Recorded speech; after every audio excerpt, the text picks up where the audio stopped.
Welcome back to the Call of Duty League. We've got two big matches to kick off your weekend. First up, two teams on a roll. The LA Thieves' new undefeated roster takes on the Carolina Royal Ravens, playing from their new facility. And the 0-3 LA Guerrillas roster goes up in flames. Will the change make a difference in their match against the Minnesota Rocker?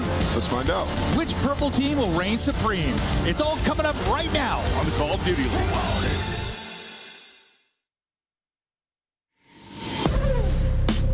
It's on Gwyn. One player left. Gwyn seals the deal.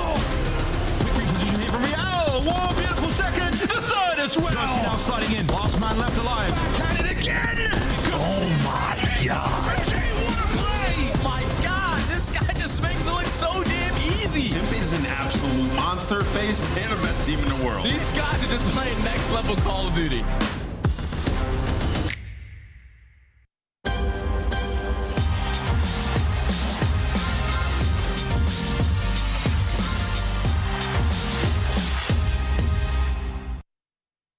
Wait. When I'm under pressure, I don't my goodness. I just go and shoot shots. See him on the wave, get him out the way. Oh, man. We was down bad, we was underdogs, now they clear the whole spot. Phase defender and draws and is kind of by himself. They know how many players are here. Wait.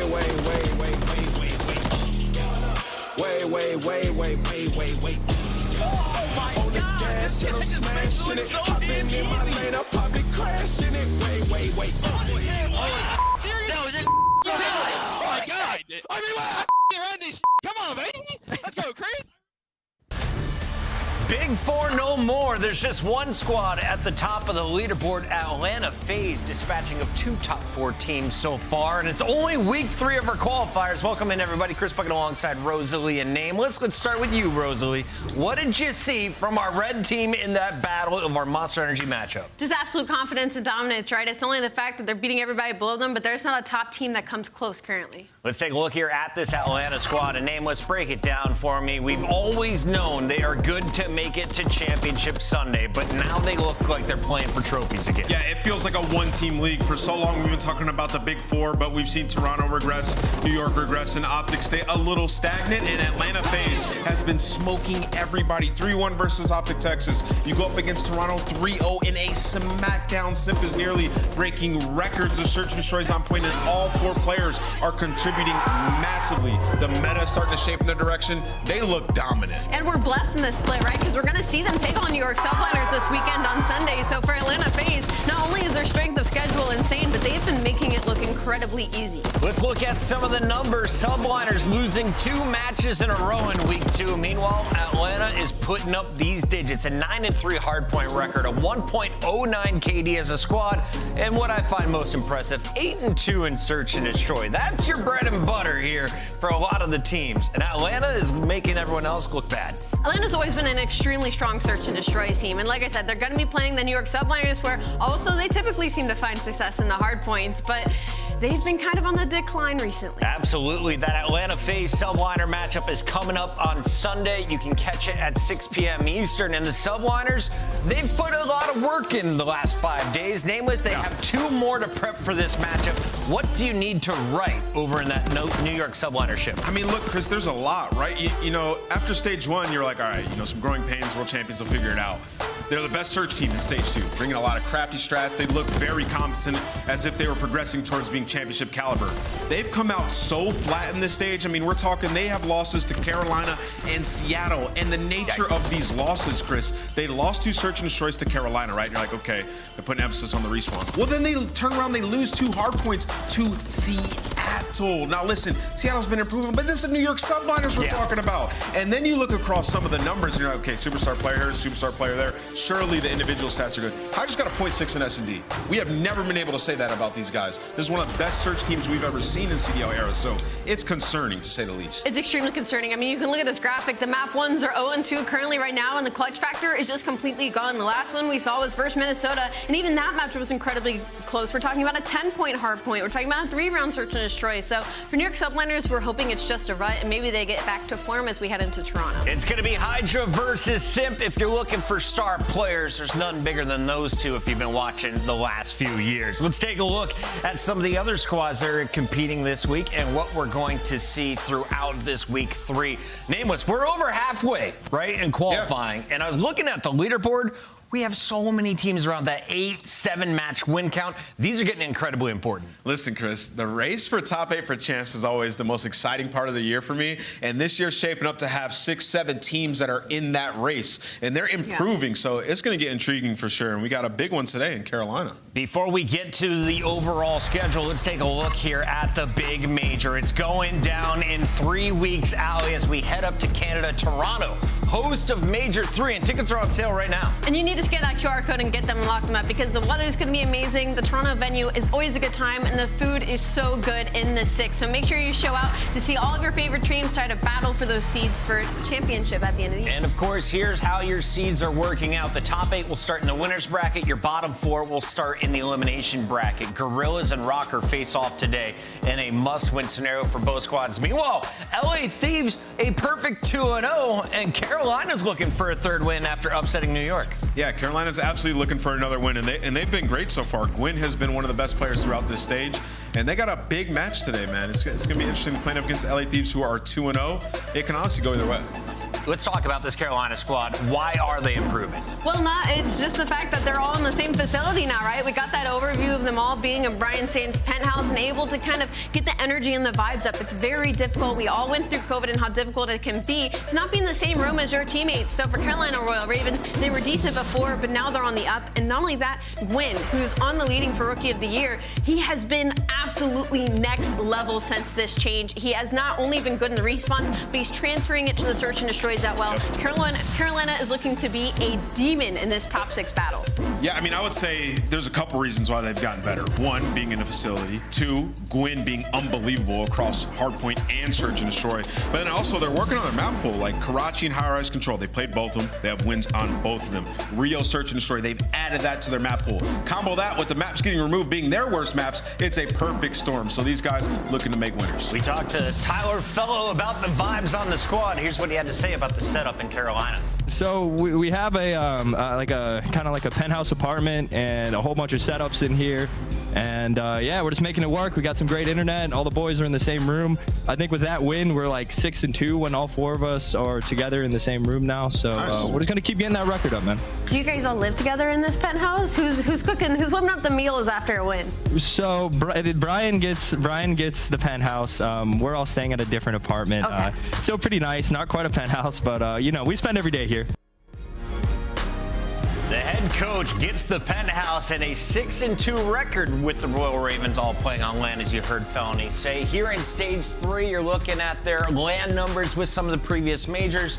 What do you want to see from these Ravens? I just want to see the continuation, right? Because this is how Royal Ravens have kept themselves kind of in the competition, is when we would go to majors, they'd have a couple decent runs in the elimination round, and now maybe they're staring at a winner's bracket start. Yeah, I mean, they've been starting losers, right? But they got top 8, major 1, yeah. top 6, major 2. What's next? Top 4. Let's take a look at their opponent. If they want to stay in the top 4 where they currently stand, they got to take down the number 2 team at 2-0. LA Thieves are coming into week 3 looking their strongest of the year. Can they keep it rolling today against Clayster and crew? I definitely think they're going to be able to. This is some father on some son crying, if you know the lore behind Fellow and Ghosty. But speaking of Ghosty, he's been unreal. The absolute reason they were able to take this win versus Miami. Here it takes a couple of choke artists on the side of Miami, but for LA Thieves, they're just slowly getting better at respawn, right? Since the re-addition of Joe Deceives, it feels like his confidence has hit a new level. Yeah, they got some good things going for them. You know, they sent Joey D down to get some confidence, and clearly that's shown true so far, winning 2 huge game 5s. That's another good point. I mean, these guys, outside of like Optic in Atlanta FaZe, they've been the best in game 5, 4-1 in their last 5, and you can see a big reason why is that man on your screen right there. Damn, Daniel, 4,947 damage per 10 minutes. That leads the league. A reminder, this is out of like 40-something players, so this is an incredible showing from Dan Ghosty during this split. Dan Ghosty showing everybody who was hating on him last year, he is a player who is going to be in this league for a minute. That matchup is coming up to kick off the day, and Dan Ghosty is going to be a star. Other stars to look out for, Linz from Minnesota is challenging Gwyn for Rookie of the Year. Can the young Frenchman work with Gunless and Standy to pull off a win today? I think so. You know, for Linz, yeah, consistently, you know, impressing us. You said it yourself last time we were watching him play. Every time we're on the man screen, it feels like he's going to win the gunfight. You know, they get a huge victory up against Boston. Finally, you know, we talked to accuracy afterwards, and he's like, the game 5 just haven't been going our way. It's not allowing us to gain any confidence. Well, maybe this could be the turn that they needed. And for Linz, yes, if Minnesota continuously finds success, he can definitely have a case for Rookie of the Year. Yeah, absolutely. And I think my favorite thing about Linz right now is we've kind of been able to see him in 2 different sort of camps. He was on a much slower team, I feel like, with the first iteration of the Minnesota Rocker. And now having standing gunless, I feel like that pace matches him much more. So I'm really excited to see what he's able to do at Toronto, but they got to get through the first couple of matches first. A la vache. Oh my cow, I think that says in French. Let us know, Chad. I don't speak it. Let's take a look at the opposition today for Minnesota. You are playing against a struggling LAG. Now, LAG, they're good for top 6 when they get to land, but online they have been getting trounced. And today, they're coming in with a brand new lineup, making a serious change, dropping a world champion for new blood. We've been calling for a roster change on LAG, right? Now it's finally coming to fruition. They're going to bring in their sub Flames that has been sitting on the bench, kind of waiting for his opportunity. And they bring him in for Assault, which, yes, you say a world champion, but unfortunately has just been underperforming for this LAG team. And they've been keeping a lot of these matches close. It's just they've been struggling in the slaying department. So I'm excited to see what Flames brings today to the table. Allie, listen, I don't know what you've been watching. These guys are 1-12 map count in their last 4 series. They are buns. And I don't care if you can go to LAN and get some crazy upsets, you know, get top 6. These other teams are improving. They had to make a change. And they go ahead and they do that. So I will commend them for taking some action given the organization's situation. But they go ahead, they bring in Flames. He has rapport with Estriel. They got top 2 at Atlanta and Toronto last year. So maybe there's some hope if you're an LAG fan. They need their hope tonight as they take on Minnesota Rocker. Just 2 matches here to open up week 3. When we come back, we'll be breaking down the first one, Carolina versus LA Thieves, when we return.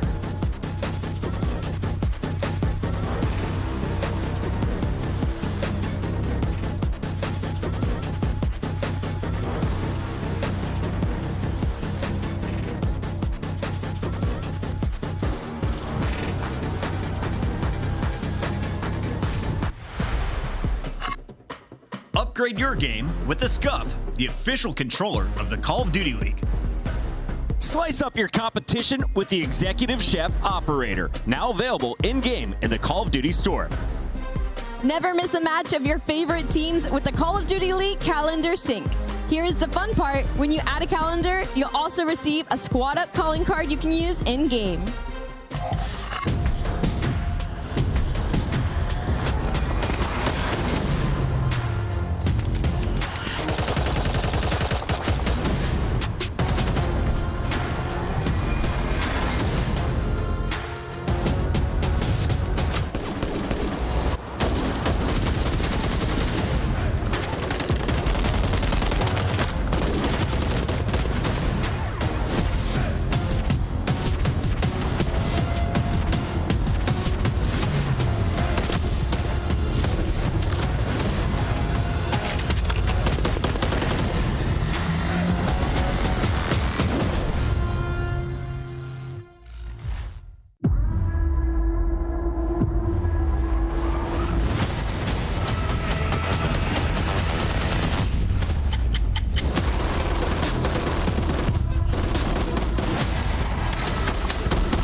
It's time. We got Carolina taking on LA Thieves. Thieves a perfect 2-0, 2-1 record for Carolina. One of the best starts we've seen from them in the qualifiers. And today they look for their third win. We got our maps and modes and everything to break down here, Alley Cat. Who has the statistical advantage here? I mean, it's a little bit of tipping the scales. LA Thieves are happy to play for the later half of this series as they are 5-1 in the series in map 5s. But Carolina Royal Ravens are trying to avoid that at all costs. They're 1-4 in high-rise search and destroy, but that opening Karachi, they're feeling very confident on with a 4-1 record. Yeah, I mean, I think for Carolina, you're eyeballing this and you're like, this is a potential 3-0 for us. You have a huge opportunity, map on Karachi, the definitive edge. LA Thieves have never had success there. And then Rio, you played twice in the split and you won both of them. So I think they're ready to knock them out here.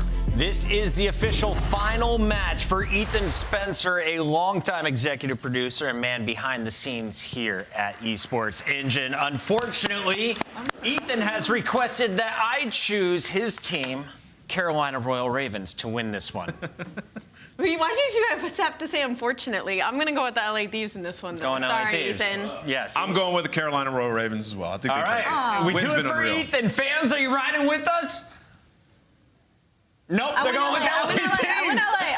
I went red. We got a split desk. Let us know how this one breaks down, chat. Get your predictions in as we send it over to the beautiful Maven and his friend. We'll miss you, E. Here we go. Thank you so much. Ready to get rolling. Listen, Carolina, hell of a week last week. Able to get 2 wins. Gwyn puts on this superstar rookie of the year Titan performance. But I'm still not convinced. Like, they're improving, but I need to see more. This is another chance. Yeah, I mean, that's just it, right? This is a matchup where both of these teams are trending in the right direction. Sure. It feels like Thieves finally put the right team together. Obviously, they win 2 game 5s, but here looking at our Monster Energy pregame for Carolina. Yeah, I mean, Gwyn is kind of him. Is going to keep up this consistency from match to match. Can he get a little bit more help, I think, especially on the slaying side? Yeah, you see that tweet like Clay put out? Like, I guess the week before when they lost, he was so mad about his gameplay, he said he didn't deserve to like sleep in his own bed, and he slept on the couch. Yeah, that's insane. On the other side here for LA Thieves, yeah, Ghosty's been #1 all year for them. He has been insanely consistent, positive in all the modes. Finally feels like he does have some help. Nasty here, Kremp here, and Joe Deceives. Really, if you look at that Search and Destroy, where their best game mode this stage, 3-1. And those 3 players are really putting together a lot of good work. They absolutely have, and yeah, we'll see. They're going to try to get to the back part of the series. Dan was saying, you know, you saw the 6-star hardpoint against Vegas. Like, they absolutely just body bagged them, slaughtered them. Can they get there, though, as early? We'll see what Carolina is going to be capable of. Karachi, you know, Gwyn and TJ, got what it takes for you to take over. Some lining up in front of TJ. He's able to get 1. Yeah, and I think, listen, when you look at the overall records, right, Karachi hardpoint 1-6 for Thieves, it was one they, like, I'm assuming they had a lot of success in practice because in the vetoes they kept picking it and kept picking it. Maybe with this 4 it's a little bit better. I don't know if the 1-6, like, they had a lot of close losses, but yeah, this is one when this roster for Carolina formed, it was one of their go-tos. Well, TJ, he's been up and down at times, but when he has been hot, the guy can take over, but it's really been Gwyn that's just been the shining star of this squad. A little bit windy maybe for TJ there for a moment. Gwyn, slow start from him. 0-4, yet to find a kill. We'll see if he can get it going. It's an early lead here for Thieves. Yeah, nice setup, nice transition over towards P2, but here comes that immediate pressure. You know these 2 players gonna spawn out because it comes down to Ghosty and Nasty. Nasty able to find the first. Nice trades with the stuns and the nades on the Nasty, and now Ghosty just trying to buy enough time for his friends to get there. Okay, and he does just that and more. Yeah, I thought Fellow maybe had a freebie, maybe 4 in a row. Not going to happen. Suddenly Gwyn is on an island. He will drop. Now chance for Thieves to push this out, push the spawns out, soak up some time. His lead still building. Ghosty building towards streaks. He's on 4 in a row as well. And so far, Karachi, yeah, looking better than the 1-6 so far, but it's early. Yeah, I mean, just such a good job by Ghosty. Just buy enough time. Allow Joe Deceives to help him out there, but the fact he gets 2. Now a teammate comes in, so this will slow down this first push. So you're going to be on a very solid setup here if you are Carolina towards this P3. On the bottom side of the map, Kremp and Gwyn maybe off spawn, going to take your fight, but a big part of the push through junk. Yeah, you got to get a hold here if you're Carolina. Early break comes in. You might be down 100 very, very quickly. You still got 3 players here. Spawn comes in close for the 4th, and they'll look to lock this down. Nasty trying to open this thing up. Everybody else dropped. Nobody left to work with him. We'll see if he can play his life for a bit, at least able to take down 1. Yeah, finds 1. I mean, we see this a lot, right? Just try to get a player across through junk or on the opposite side, if you just get to the back, just put so much pressure on the team holding. But Carolina, they took down to 3 teammates. So able to isolate Nasty. Now Joe Deceives kind of doing the same thing. But you needed a response here out of Carolina, and you just get that. Some contest time is here. They will find some jump, but that's it. Hey, you told me Gwyn had 1 kill through 3 hard points. I was down 20. I'd be like, all right, yeah, got 2 now. But like, pretty slow start for the guy that's kind of been their superstar as of late. So you were still very much in this game. You got to imagine he's going to start to heat up. Over towards P4 now. Both teams just kind of fighting for control. Over towards top 3. Krem just gonna get a couple of seconds and snaps onto Clay.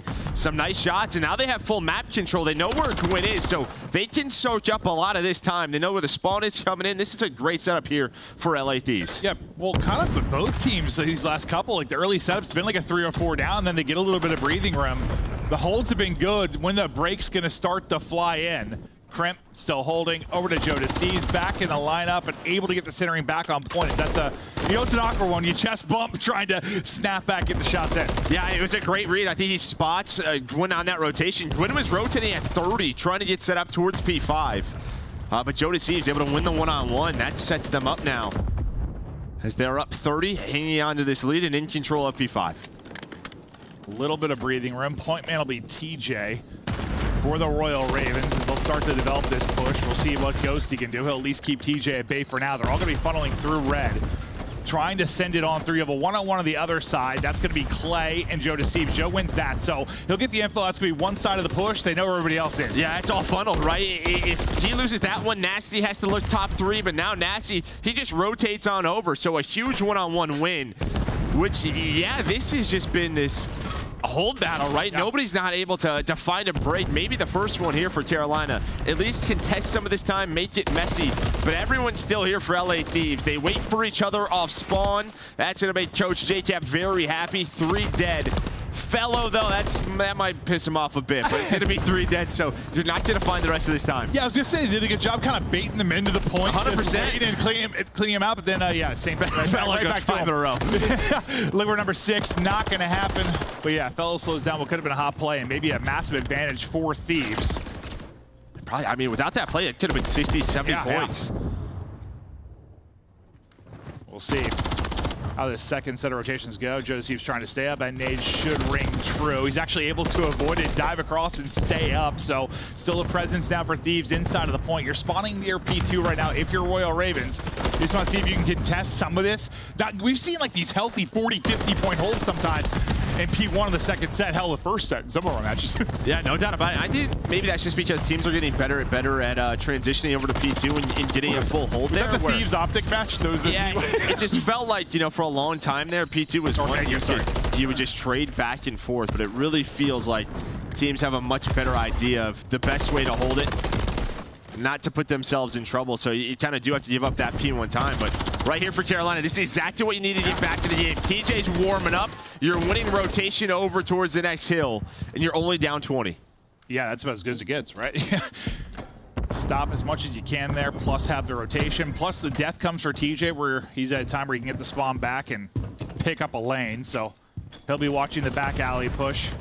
It's going to be right up the gut, though, for everybody from Thieves. Pressure is coming in. We'll see if they can deal with it. 2 for 2 so far. Nasty snaps. Beautiful shots out of him to rip one out of Diner. Got another player here to deal with. Finds him. Trying to drop him. Thieves rolling up 15. See if they can run away with it to elicit it now with Thieves. Give me fire back. I have your attention. Single, yep, single win. He wants. He's going bust. You on curve. We're gonna spawn out, boys. We flip. Shot. Kill this guy. Front diner. He's on front doubles. Front windows. Bust in front curve. Front there. No, one more. Play, curve. I'm seeing me. Side door. Back on you. If we hit out red, they spawn out. Side on me. I'm getting to the back. I'm in the back. Fellow absolute satellite. Listen, I got through the back. Let's lock in. Yeah, hey. Fellow satellite, they spawn out. Pitch you can. One on me though. Yeah, I'm holding my yellow push. Look at it, launch future. Be back in yellow. Nothing, ramp. In yellow, win. Ramp in mid-cut, In yellow, anyhow. I can ramp, Ramp close right, ramp. He's naming to the wall. I want to time. One time. One thing, back yellow. Make sure we take routes. Push Jack dead. I'm gonna take I spawn market down. He's getting the boss spawn. Come behind me. This one behind me. One guy's gate, I think. Nice one, bridge with you. I saw it. That gate fellowed. Tell Siege. Go. Tell Siege weak. I'm leaving this guy. I'm leaving this guy. Top one. One more key them. I got back Last guy. Back yellow, guys. I don't have anything for you. Him one. Back yellow. Look my back. Good. Look at your game. Look at my front dumpster. Look at my front dumpster. Look right from me. Gate. Yep. Okay. Come on, setting. No, place there. Nice. Last guy going AC or ramp. It's Ryan. It's Teach. Last two are new. I'm going to I don't know where Teach is. He's probably laundry or some shit. It could be. Listen, good I'm pick up, bro. I'm broken. I'm waiting. No, he's coming. He's radio. I just fucking. You top me. Go top market. Radio and top Clay. I got One top one down. Well done. It's one down. Top right, absolute. I got the top third. Yeah, they spawned under me. Top third, and then push up mid. Red. He was red. He's gonna go up shop. He's gonna go up shop. I'm up time then. Looking at shot. Nice. One get top third fellow. Just sit there. Top third window. One shot. Pick up the shot. Get in shop, Kyle. He's barrel cut. John can tell you what point in Vanguard, but I'll never forget when you looked at me and said, mate, this guy Nasty is disgusting. You've been a big fan of his, and you were liking his comms during that listening. No, I think the one thing there from these during their listenings is they were constantly calling out spawns, right? And that just helps your teammates so much in a chaotic situation, and really just that break over towards P3. I mean, he's like, hey, that guy's going to spawn out bus. They're able to turn around, isolate that player, and they push that 4-on-2, which leads to a break. Now, it's still a 30-point game. Carolina has done a good job, I think, just staying in this one, right? But, yeah, Thieves with a great listening. 30 points up, as you said. Trying to tack on more now. They've got the hold inside of Junk. Able to get 3 down again. The lone man will be TJ. Trying to stay up. Can TJ survive? Not going to happen. So I'll stagger it a bit. And you're spawning out far. Yeah. Because you have, what, number 6 in Crimp, basically near mid-map. So it's a deep rotation over. It's going to take 15, 20 seconds to develop this. Like, you got to take another crack at it based on the scoreline. They can win it here. Tough position for Royal Ravens. Yeah, and you kind of saw Thieves. Like, they just weren't exactly sure maybe where the spawns were. They were still concerned maybe someone was still back 3. But, yeah, they had to clear that area out. So you're still having this close junkyard setup, but it's turned out Carolina, they spawned across the map, 14 more seconds. Can't win it here now as a nade, able to connect on to Nasty. But a great job. It just felt like when they needed a break, they were able to find it, and some of these holds have been almost perfect here for Thieves. Not going to get the tick, so we'll go to another point. They need 2 seconds to close this out. Streak coming in. Is that was 6 in a row for Ghosty? It's going to hit. Gwyn will be out of the point, diving across to try to get. It'll be Nasty. We'll see if he's there long enough. He is. They'll get through for the final 2 seconds, but yeah, really good holds and like just enough from the break standpoint. But I mean, the hold there at the end at P3, like they had them. I mean, they were spawning out. You know this game. I mean, it's tough. Usually spawn, especially on Karachi, be pretty close. Like you're hitting it through red. They were hiking. Yeah, it's just one of those timings where if you have someone top 3, you also have someone around bus, right, where the layered spawns kind of come in, and because that layer towards bus and Diner was blocked at P5, they spawn all the way out near that back alley jump up. So tough spawns for Carolina. Thieves, though, I think really the key for me was that break at P2 and then right into the listening into the P3 break. So big stuff for them. And just some of their holds were fantastic. Yeah. Gwyn couldn't get going, right? 13 and 21. Even see the damage not there. And when he's not playing well, this team's going to have a tough time winning hard points. Yeah, and like he's been, listen, we've been hyping the guy up because he's had some monster series. He has been a delight to watch as a rookie, but, you know, he's had some up and down series at times. But that's a dud for him. 2,500 damage, 13 and 21 coming off the week he had last week. Listen, I'm not trying to talk down like the other 3, but like, they're not going to win if he has that performance at respawn. They're not. No, I agree with you, especially, in a hard point. So, tough one right there. Again, I think at times, though, you're thinking this seems like a blowout game, but Carolina, they did just enough to keep it in there. They had a couple of good P3s where they found majority of their time. Found a couple of breaks, fellow with a big play here, keeps 20 seconds off that P5. But Thieves really kept this lead. This is probably the moment it gets closest. And then this is P2 break, followed up by a P3 break inside of that listening, and Thieves held on. But again, just the consistency out of Ghosty. He puts up 27, almost 5,000 damage. And on the other side of the coin, kind of for what I said with Royal Ravens, like, I don't think they're going to win respawns if Gwyn has a dub like that. it is kind of props to the team and maybe a good sign that it was that close. Like you said, like it does come down to like the final 2 hard points. The fact that you get that when your quote-unquote kind of young superstar doesn't put up a great performance, okay, I mean, that shows something to me. Yeah, 100%. But yeah, you just got to see just around that 25-point lead never really goes away for LA Thieves. And then, straight like yeah, just that second P2, I think is the big moment where you had a chance to flip the lead, does Carolina. But Nasty with that insane shot from top red into that player inside a diner. And that leads to the break. Be a little pop-up, just smoked him absolutely clean. But that'll be the breakdown for our map 1. And, you know, we when you heard Ant talk about in the desk, kind of we were chatting, you think about the map 4 and how good Thieves have looked so far on 6-star. You think that's one Carolina maybe going to need to win to get something going here. Now this looking a little bit more Thieves favored, especially with the Rio Search and Destroy around the corner. We'll see if Carolina can answer back. They can be a threat in every mode, but, well, as of late they can. Yeah, no doubt about it. I mean, listen, 6-star hardpoint, Thieves only played it once. They obviously, it was a great show. Put a lot of stock into 250 to 49. Carolina's won it once. They're 1-1 on the map, so we'll see what happens if we get there. But I think what the Desk was talking about was really kind of this area. This Rio Search and Destroy, which it feels like they finally found it. They stopped vetoing it. They allowed it to go through and picking it. They're 2-0. Yeah, it could be a great search map for them when their 2 subs are frying the way they have been, but you need Gwyn to step up from that map 1. Yeah, Rio Search is great. Yeah. Hardpoint's great. Like, I'll be honest, as a commentator, my job became more fun when that got added in. Yeah. It's just, it's just solid. It's fun to watch the guys play. It's easy to commentate. You can watch it break down easily in the map. It's fantastic. So I like to see more teams work it in. Take a look at their S&D metrics over the last 60 days. 3-1 for Thieves. This has been the big turnaround for them that they needed. They needed it badly. Yeah, but look at the conversion rate, 90%. And what that is, that's when you get a first blood. So you're converting your 4-on-3s in a 90% win rate. That is very good. Looks like their hardpoint setups. I mean, yeah, and that's just sort of, we're trading effectively when we have numbers, which is something I know their coaching staff thrives on. Just playing together, hitting that. So that is a great sign there for Thieves. Well, I mean, it's very different, but even that hardpoint felt like whenever they got that first kill on the hold, they never let somebody get that multi-kill that broke them.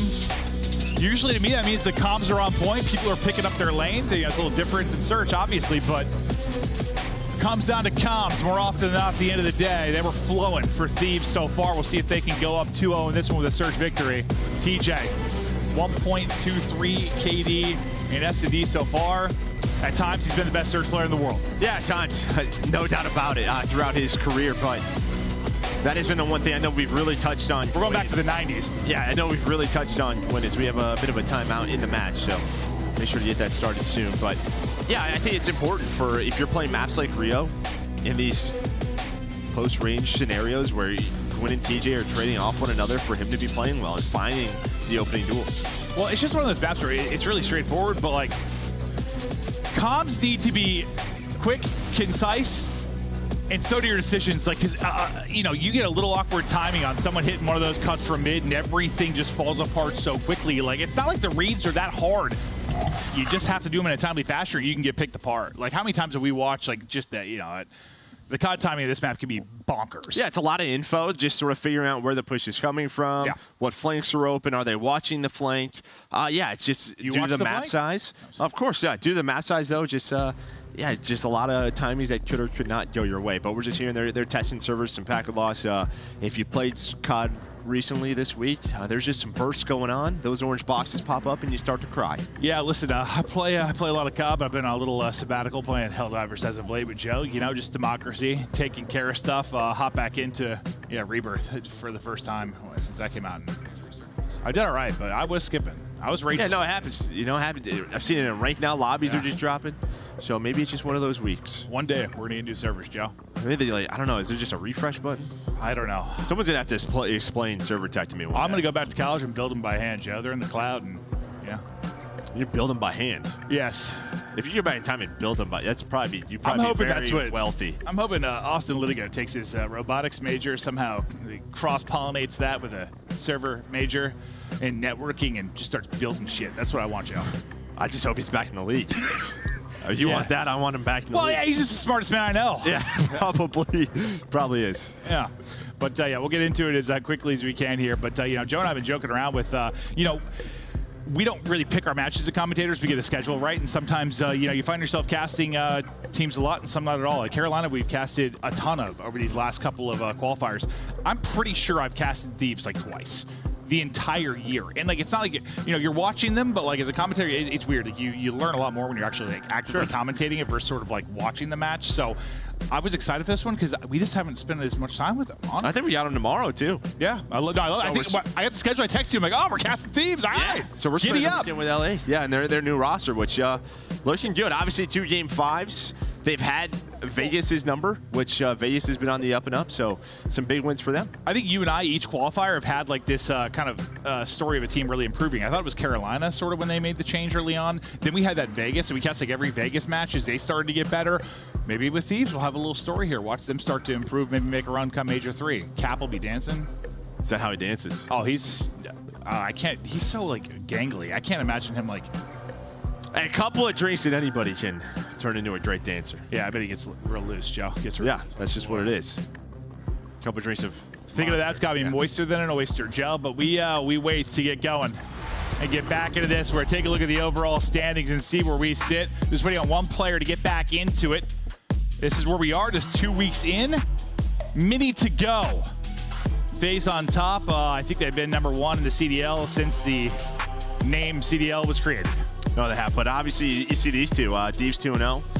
Didn't play one of the top 4 teams. We're on the other side for Carolina, right? You get that massive win over New York in the Game 5, and a lot of times you're fighting for winners bracket. The question may just come of like, did you beat one of those top 4 teams, depending on your strength of schedule?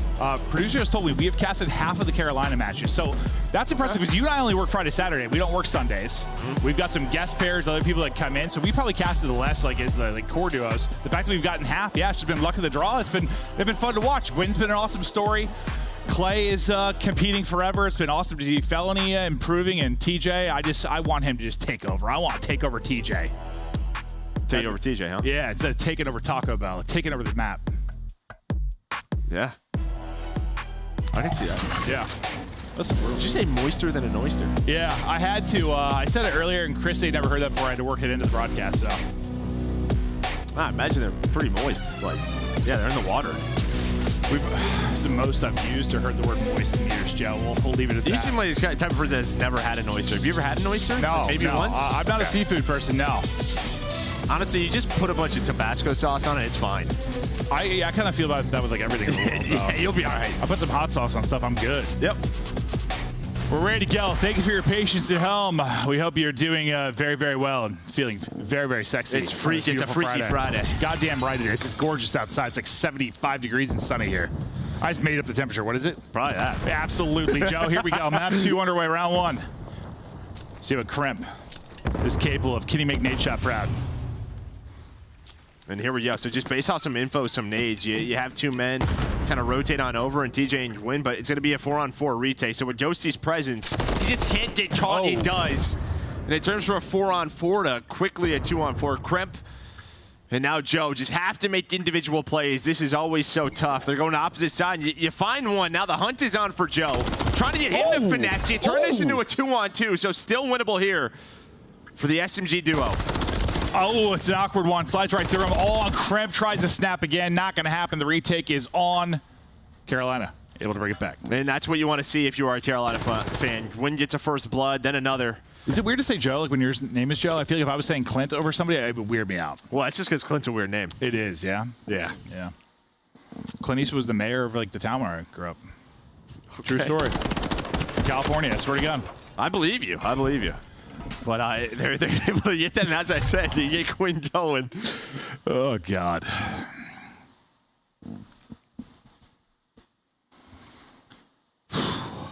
It got scary that round. It did. It did. If he won that second one, I was going to say he's harnessing like his inner Joe DeLuca, but I just couldn't do it. Not sure I'm winning that one either. I believe in you.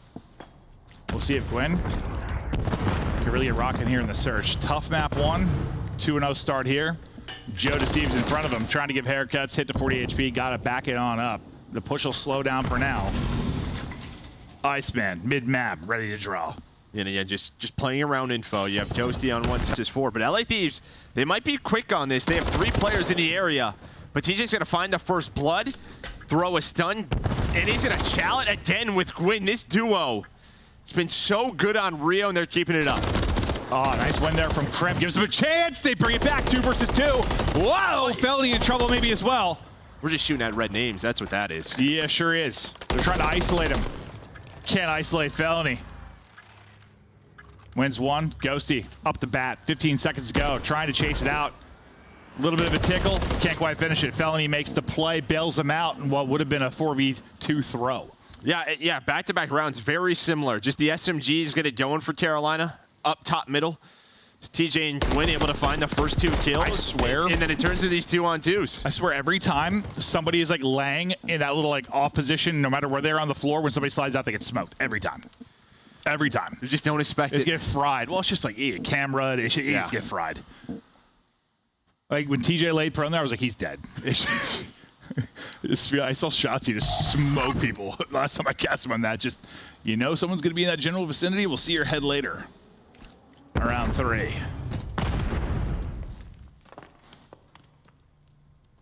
Pretty similar for now, but a little more work towards A. They're trying to put pressure on TJ, who will be holding through that mid gap. Yeah, very similar to round 1 here for LAD, just kind of keeping a presence over towards A, but another first blood for Carolina. They're not taking the bait. They're keeping 2 to 3 people. He got stunned mid-dive, Riley. He's trying to get across. Yeah, the stun connects, and now Gwyn is in a forward position.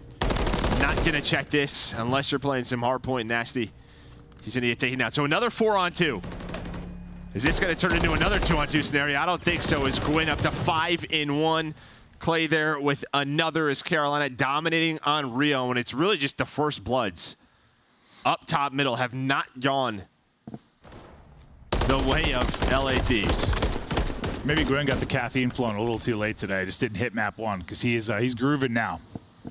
Guy's gonna have more damage in the search. He might. Yeah, it's what, 2,500. It happens. We've all been to the blender. Yeah, I mean, so yeah, 1-8 start. Can't get the gun warm. Never really got it going. Speaking of can't get going, LAD just have not found anything. Thinking maybe next offense would go A. We'll see if they opt to mix it up. It is a fast push through mid-map, though, for them. Things aren't working. They start hitting stuff, trying to isolate Clay in the back. And this is that risk they're taking. They just can't take too long, and they don't. So good thing for them. Bomb is not planted. Now you have an idea of where the rest of Carolina are. They're going to opt to plant this. Fellow playing an off angle. Going to find Joe. 4 in a row for him. But now he's going to need some help. TJ backs up. They know they're going to focus on Fellow, and he's able to make a play as it turns into 5 in a row. Yeah, nice trigger discipline there. Just kind of holding it, making sure he's got the kill. Nasty on the van is gone. Another round of Ravens, and what, yeah, 5 in a row for Fellow. Good job holding on after Clay gets picked. But, you know, Clay probably got a lot of info there. I mean, he saw, we didn't see his POV when he first got pushed. I'm not sure exactly what he saw, but he saw at least 2. Yeah, I mean, once you see 2, you know what's happening, yeah, right? They're pushing your base, 2 to 3 players in. You know, for LA Thieves, a lot of the times when we see a first blood, what we'll see, you know, from a team like FaZe, they'll back all the way up through middle of the map and try to retake from boxes or from the defensive side. There's enough time to do that on this map, but they opt to go, and I think that's just nice teamwork out of Fellow and TJ. I mean, props to Fellow staying alive, then TJ backing up to help him. If we had mid-series substitutes, do you think about putting in H-Shot for Search and Destroy? Maybe right now. Guy's a playmaker. Clay with the first. Fellow looking for the streak. Uh-oh. Damage and help is there. He'll work as the bait. Bomb planted. They get it down A. See if Fellow can get the streak, and maybe they can bring this back. Trying to wrap his Thieves. Able to get 1. Again, it's like the 3rd time they brought it to a 2 versus 2. Time dwindling, though. And Fellow could get a streak. The nade's going to hit all on Fellow. Can he make the play? What timing does he get? 2 in front, wins the first. Trying to dance, 65 HP. Streak is in. Spots him. Ah, can't quite win it. Ghosty able to do it. They rip off the 2v4, and finally, I think after the 3-4 tries they've had, eventually they're going to get it done. Yeah, I mean, Ghosty just able to find, I think 3 in the round. You got the streak at least if you're Fellow. I think Fellow, he was like on the way of getting all his HP back. Like maybe he's a one bullet, like maybe he's like 120 instead of 150. It takes forever. Yeah, it takes a long time, and it is close. But Thieves pull something out of the bag. Another 2 versus 4. They have the bomb planted over towards A, able to clutch on up. Nasty still looking for his first. Solid map 1, but what kind of flip of what we got from Gwen on the other side of it. Can they string together a couple rounds now? Ghosty takes 3 in that one. Fellow gets another. Fellow still has a streak to work with as well. Everything in the kitchen sink being tossed towards this point there, getting picked apart. Joe Deceives trying to get out, desperately trying to scramble away. Nasty does get 1, so he's on the board. Oh, these 2v4s. Yeah, 2v4. That's what they live for. This is like a practice simulator. Yeah, they wait for 2 to die, Joe. They're like, all right, boys, let's turn up. It's easier to come this way. It's just 2 of us. Just the 2 of us. Just me and you. That's the song playing in the background at the facility while they're playing these rounds. What, 30 seconds, 35? Gotta have to defuse this bomb. Look at this bait and switch. It's working out into the 2-on-2. The 2v4 Lords, under 30 seconds to go. They're going to win it, though, because that's what they're bred to do. TJ and Fellow trying to stop them. Not going to happen, though. Nothing you can do. It's in the cards. TJ's going to drop. Fellow, once again, last up. Oh, he's got a cruise, though. He's got the cruise. He's going to play for it. Here we go. And they're not on the bomb. They're not on it, and that might be the round. It should be. He's just going to take his time. Do they have time to get on it? Nasty not going to get there. Great play out of Fellow.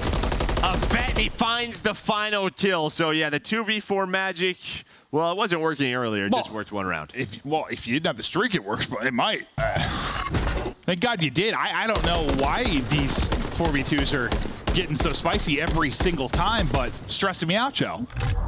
It's probably one of those things where they're like, we're just gunning these kids early, and they're just kind of throwing their lives at it. Yeah. But for Thieves, they're going to just have to... I mean, it looked like they were playing off of Ghosty's stun, and when his stun didn't hit on anybody P2, you saw 3 people run up, and they get caught. Yeah. I mean, Carolina was kind of setting up this trap, and they fell for it. So who's going to die first? Which 2 from Thieves is going to drop? I'm going to go... First blood for Thieves! Oh, they're definitely winning this one. Oh, no, sweet Jesus. Okay. 1v1. It was them with a 4v2 this time, and then all hell breaks loose top mid. Ghosty, Clayster. We still have a minute in this round. I mean, we could be doing this for a while. Yeah, there was a bonanza top mid. That's one way to put it. Yeah, I don't even know what bonanza means, to be honest with you. I have no idea. I think it's like an old show, isn't it? I assumed it meant something before that. Yeah, but it definitely hell if I know. Bomb planted. Clay across the map. Ghosty's been sensational for the Thieves side. What can he do here against the vet?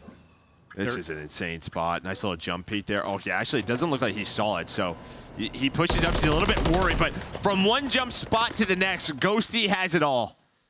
Well done. All the tips and tricks. Check out these angles from Dan Ghosty. Beautifully done. At first, I thought for a second he didn't see Clay and Clay saw him for a moment. I thought at the time he was like weird on the snap, but yeah, let's say he had a plant spot, but I don't know if he just didn't reach it far enough. Sorry, stretch it so he could see it, and he was just worried maybe he was on the defuse. Then sees him and is able to reposition. Well, this time they have to hold on to the 4 versus 2. Well, not much of one. It gets down to the wire real quickly after they get that first blood.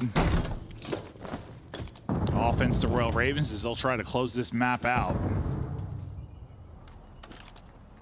And this has sort of been their standard, right? Just play very spread, and then TJ and Gwynn are going to run top middle. Yes, based on info. And probably get a first blood. Yeah, wait for the stuns to go, wait for some of the nades, then find your timing. And instead, it's going to be a 4-man hit right up the gut here for Thieves. TJ with 2 HP, but Gwynn, there is that first blood. Not able to find the second. TJ has to leave, so we can't trade it out. And there is all the info in the world. Fellow watching that cross is like, hey, I've seen them all. Hop off the bomb. Iron on up. Yeah, get gun up. Nice job, TJ. A little damage and then finishes it. Clay soaring forward like an eagle. I actually can't believe he just jumped at that. Yeah, I thought he was going to back up. He wanted to send it. Guy's got the gunny. Bomb planted now. 3 versus 2 for Royal Ravens. When there's two guys from Thieves, they try to make the magic happen, though. We'll see if they can do it here. Clay, tucked away. I don't think you check. There's no way you check this, right? Yeah, okay. Not going to happen. Clay gets aggressive. It pays off. He gets the info. It's like, that's one of those plays you either get caught there, and then it goes very south, and you get to a cheeky little spot, and you close out the round. Royal Ravens answer back. Gwyn fires back after a tough map 1, and we're tied up. Yeah, Gwyn gets a lot of first bloods, but Fellow really with a diamond of a map where he drops double digits. Even in that last round, he doesn't find any of those kills. You might as well add 3 more to him because he gets all the info for his teammates. He was so good at the major. Like, in some of the searches they lost, too. Like, so many just moments where he just made the right call. He had the clutch moment. He was calm in the 1 versus 1. I mean, we know what he's capable of in search. It's just instead of running up mid-map and flying with a jetpack, now a little bit different here, but I mean, he's always had talent for it. Yeah, and I think just it always helps when you get the first 2 kills in the round. Yeah, that's true. That's true. My takeaway. Yeah. It was not first blood, double blood. Or, there was a whole lot of that going on, but yeah, solid map 1 for Thieves. Answer back quickly with a 6-2 convincing victory. You know, it was convincing in the sense they like had numbers every round, kind of, and it's 6-2. But God, a lot of the rounds were stressful. They came down to 1v1s or 2v2s. It was a little more wild than the scoreline maybe indicates, but for the most part, Carolina were in control, Joe. No, I mean, yeah, a lot of those times they had bombed down. Time was on their side. You'll take it. You will. Well, that's going to do it for the first 2 maps. We got a 3rd coming at you, maybe a 4th, maybe a 5th. Don't go anywhere. Tell your friends, maybe your parents and your dogs. We'll be right back. All right, fans, time is running out to make your picks. Choose your winners now by scanning the QR code you see on the screen. Hurry, it closes at 3:15 Eastern. The Call of Duty Week is brought to you by Monster Energy, the official energy drink of the CDL.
Hello, everyone. We have returned, and we're excited to get into map 3 so far. Fantastic series. One we thought might go 4 or 5, looking that way so far.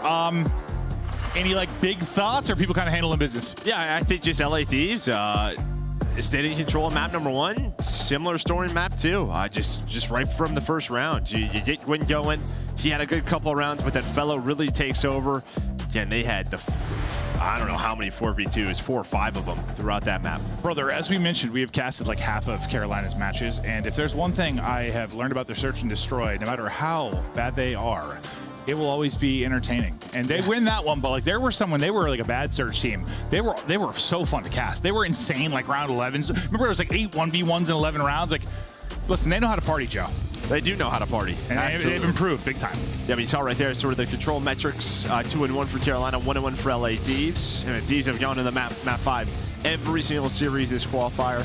But here on High Rise Control, I think, again, you saw maps 2 and 3, and that's what kind of got people excited here for Carolina. It's because they've been looking good on High Rise Control and Real Search and Destroy. Get ready to hop into it. 5 seconds on the clock, and we'll get into High Rise. A tough one. Sometimes if you are a rival in hand, you can get into the absolute blender. No trophies. Early, everything's going to be blowing up. First one to blow up, it's the superstar from map 2. Fellow, gone. Nasty hits it. TJ answers back quickly, though, with a double. And Ghosty's hunting. Like, I smell you. I hear you. You killed my entire team, now I get revenge. TJ wipes out everybody. Yeah, I don't know if he smelled him, but he definitely heard him because he was shooting up there, TJ. Kremp gonna hit a team kill on the Joe Deceives, and then Clay on a Ghosty. Clay and Fellow taking over so far throughout this round. His LADs have just been stuck on their side of that base for now. Yeah, you kind of need them to, right? Like a map like this, Clay and Fellow have got to be hidden. If they're not, you're going to be in trouble. Where they've struggled here sometimes is against like the tough AR matchups, but then against New York, you know, they're still able to make plays. And a tough one, well, you get everybody, but then Fellow, unfortunately, that's like his 3rd death to an explosion. You know what? You take the at the timing because it's right when you got 3 kills. Yeah, so it won't mess anything up. You still have this trap. Keeps it going. He's up to 4-0. Thieves just trying to get out, not able to do so. It's 9 in a row. Team. There's 10. No streak, though. But you have gotten no objective work if you are LA Thieves. 0 ticks on a point. Yeah, they haven't even gotten close. They're going to touch it. Here we go. On the point. Joe Deceives gets there. Joe Deceives is dead. 5 to go. They're funneling, sending it through tunnel. TJ's got the cross and the comms. He's on 4 in a row. Shouted out to his partners in crime, and they will fry them. That is a dominant round 1 effort, and, well, you see why they've been playing well here. Yeah, I mean, it starts with TJ's 3, right? Right off the break off. They get a 3 dead. Ghosty's like back propane, is hoping to find anything, and they can really move from their base. Listen, I know people, some love control, some don't love control. I've always really enjoyed it compared to like CTF personally, and that's always been, I mean, a thing since like day 1 kind of. Like, you have a nice opening break, it can snowball. It can. Well, that's why I give a lot of props to these teams who are just so good on their attacks, just getting out of this. Because it's not the easiest thing to do. A lot of the times it's like that one player left alive. If he just finds a kill or 2, buys a few seconds, that's all you got to do. You usually have to, you know, fry somebody too, like big time. But yeah, it's a skill. Trying to get out of those traps. Gwyn, again, lackluster map 1, and he has turned it on. He does not want to sleep on the couch. Even if they're a bad match, I don't think he should. I think he probably should get a good night of sleep, but hey, everyone's got their tactics. His age, you're going to fight back. When I was his age, I had a mattress on the floor. Like, it was basically worse than a couch, so. Point. I mean, now I got a love sack. My couch is awesome. I'll sleep on it. It's really comfy. So yeah, maybe he has that. So maybe his couch is great, but who knows? And so we were just talking about maybe that one player to get them out of the trap, and it was Gwyn, who's just been staying alive. He's looking for number 6. Kremp, though, just kind of has him trapped, and he's going to end that spree. I think that's back-to-back 5 sprees, right? Yep. And he's so close to getting the kill the first time. Let's see if they can stop the clock. They're able to get on for a second. Nice start from TJ, but Simtex, he goes bye-bye. Nasty trying to get it grooving. Fight in front, trying to snap. Gwyn hits him in the face, but he stays up. Clay falls up with 2. Ghosty there for the trade, and a little snap. Oh, TJ, a little bunny hop, though. Yeah, nice little shot there from TJ. Nice little recenter, but the trade's on point right now for Thieves. A great response here. They haven't given up a tick. They'd love to keep it that way, to tie it. Nasty just tries it on the point, but the stun hits midair. Yossi does find Clay, but you just keep funneling this. If you are Carolina, but Yossi with the 2, you at least find one tick on a B. Like, it was way more dominant from Royal Ravens from a live standpoint, and just like the presence wasn't there at all in the objective. But it's just as good. Well, I get 1 tick here at least. Maybe 2. Not looking that way, though. It's Nasty. Getting it done. Look at a 1 tick advantage. I thought for a second it was going to be the same result, and I was like, a little different, but all that matters is the ticks. And I'll say one thing that's kind of sticking out for me right now is I feel like on attack, especially for Carolina, what they like to do at times is have Gwyn or TJ pull out a rival, right, and try to make plays. And really, we haven't seen that. It's just been 8 MCWs for both teams. So we'll see if that switches with more trophies, trying to find openings on the objective. Yeah, just those like underground routes and getting lost in the base and maybe making that individual play like. You don't want to be with a rival, like you can make miracles happen. Yeah, true. We'll see if that changes over the course of it. But yeah, MCW is all over the map so far. TJ looking to peek wide. He was top tank last time where he basically fried everybody. So they're really trying to play around it this time, and now they're finding kills. Much better opening now from Thieves. Yeah, they're waiting for TJ. They know where he's at. And there we go. Yosi's able to find another one. It seems like you have 1 trophy. You're going to 3-stack this. Try to get some objective work done. Nasty get a push on off of it, so just 2. They get the trophy off, does Carolina, but more progress being made. They're avoiding the nades. Carolina's got to go. They got to go for this TJ from up top, Will. That will be 3 dead. Nasty is able to find 1, so will allow his team to get some breathing room. Does enough, and right back onto the point. Yeah, I mean, nice. What a play. Nice adjustment from like the first one. Granted, you've got trophies. It's very different, but much better out the gate. And they're trading effectively, so they still have a presence here. They're not getting pushed back.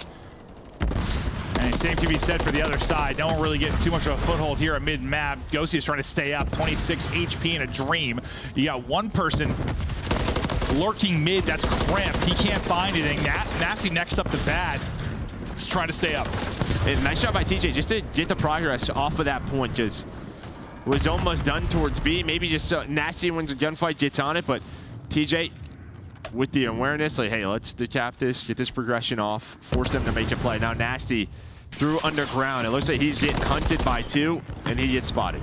Yeah, pretty often when you get goosed on an offense in control, like you're in a lot of trouble for a round 5. But the fact they answer it back with only giving up 1, then they put up 2. I mean, suddenly you're in control. I don't know what the percentage is for when you get goosed on an offense, but it's not good for a round 5 defense. 0.9 seconds. Joe able to get on the point. Does have some help. Stuns and nades are in. They're trying to get our first tick done, our first objective captured, and it might work out, but Gwyn somehow with the pistol keeps him off of it. The last player was just climbing the ladder. Was he on another 5 too? I think he had like 3 or 5 of those 5 streaks. The top ropes. But just gets in, piss nice little 2 bursts. Oh God, it's clean.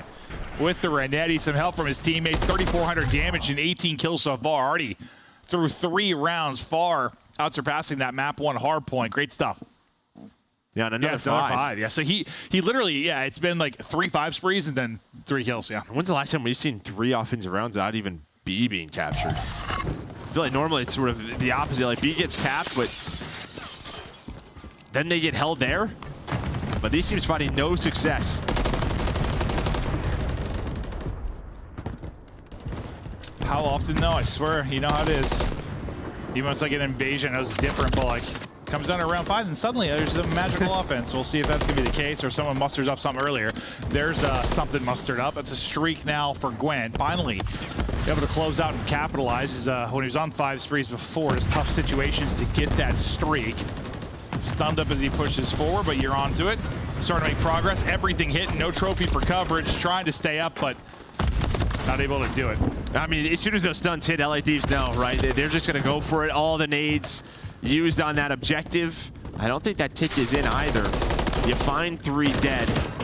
Gwyn off his spawn, trying to help his teammates out, but not able to find anything. from LA Thieves. So they deal with the progress. And now Carolina has to get out of this trap. Yeah, these big kills if you're Carolina, just somebody's got to win a gunfight. Someone's got to win one like that. Maybe helps you get out. Nice shots from Gwyn to get the headshot, but Crimp pushes it out. But that might be enough to give you a shot. Fry somebody off a heady. But Ghosty's still got the superior position. He's up top heli, locking it down. 18.5 of the clock, but you have gotten back to mid-map. Yeah, he's just watching this cross from the ladder. Knows Clay's in that corner. There is the trade. But I assume just based off of round 1. Well, no, they're up, right, in ticks. They're up 1. So this will work out here for LA Thieves. And I think they'll have the defense for round 5 unless Carolina do something over towards A. Yeah, you had to answer the Goose. Maybe the Goose your own. You're able to do it, Clay. Picking up kills, Clay. Going nuts, 3 straight. Huge. As Clay. They got the progress. Oh, all I saw, honestly, I was even looking at that. I was looking at the explosion. I just saw team kills everywhere. Doesn't matter. I think they did enough Yeah, because of yeah. how dominant the round 1 was. Carolina should have defense for round 5. Yeah, because they were up like 10 lives in that, right? Everything else was like relatively close. Yeah, it should be. I just know the feed looked bad. I saw like Fellow killed like 2. He killed everybody. We'll see if it was enough. It should be. I don't think there was that much of a gap anywhere else. Yeah. So there we go. That last second push through A. It would have been a defense for LA Thieves. Instead, it's just sort of a let's jump on this, find the kills. They do just that. I mean, Clay goes huge. When you're talking about those kills, when you're in a tough spot, Clay gets 3 of them, wins one-on-ones to get them out. Has a monster moment to maybe give him a big map here, but you still got to win the round 5. So far, so good. Thieves coming out firing. That's going to be 3 dead. Sure. Why not? But there's one more here. How many can you get? It's Gwyn. Trying to be the hero. Eyes on another, but Nasty will chop from mid. He kept holding that cut. He might get 3. That's enough, though. You stopped so much progress. That would have been a 3-stack on B. Instead, it's Gwyn, who those players were so weak from the opening break-off. Just shuts this down. You got the vet doing it late in the round 4. The rookie doing it in the early round 5. Individual moments.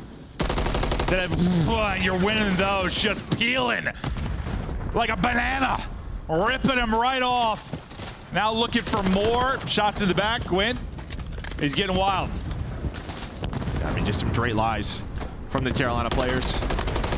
Nice shots. That through the gas tough too. Yeah, you're jumping, trying to hit that. Aim assist isn't sticking. Just still, the guy's shooting.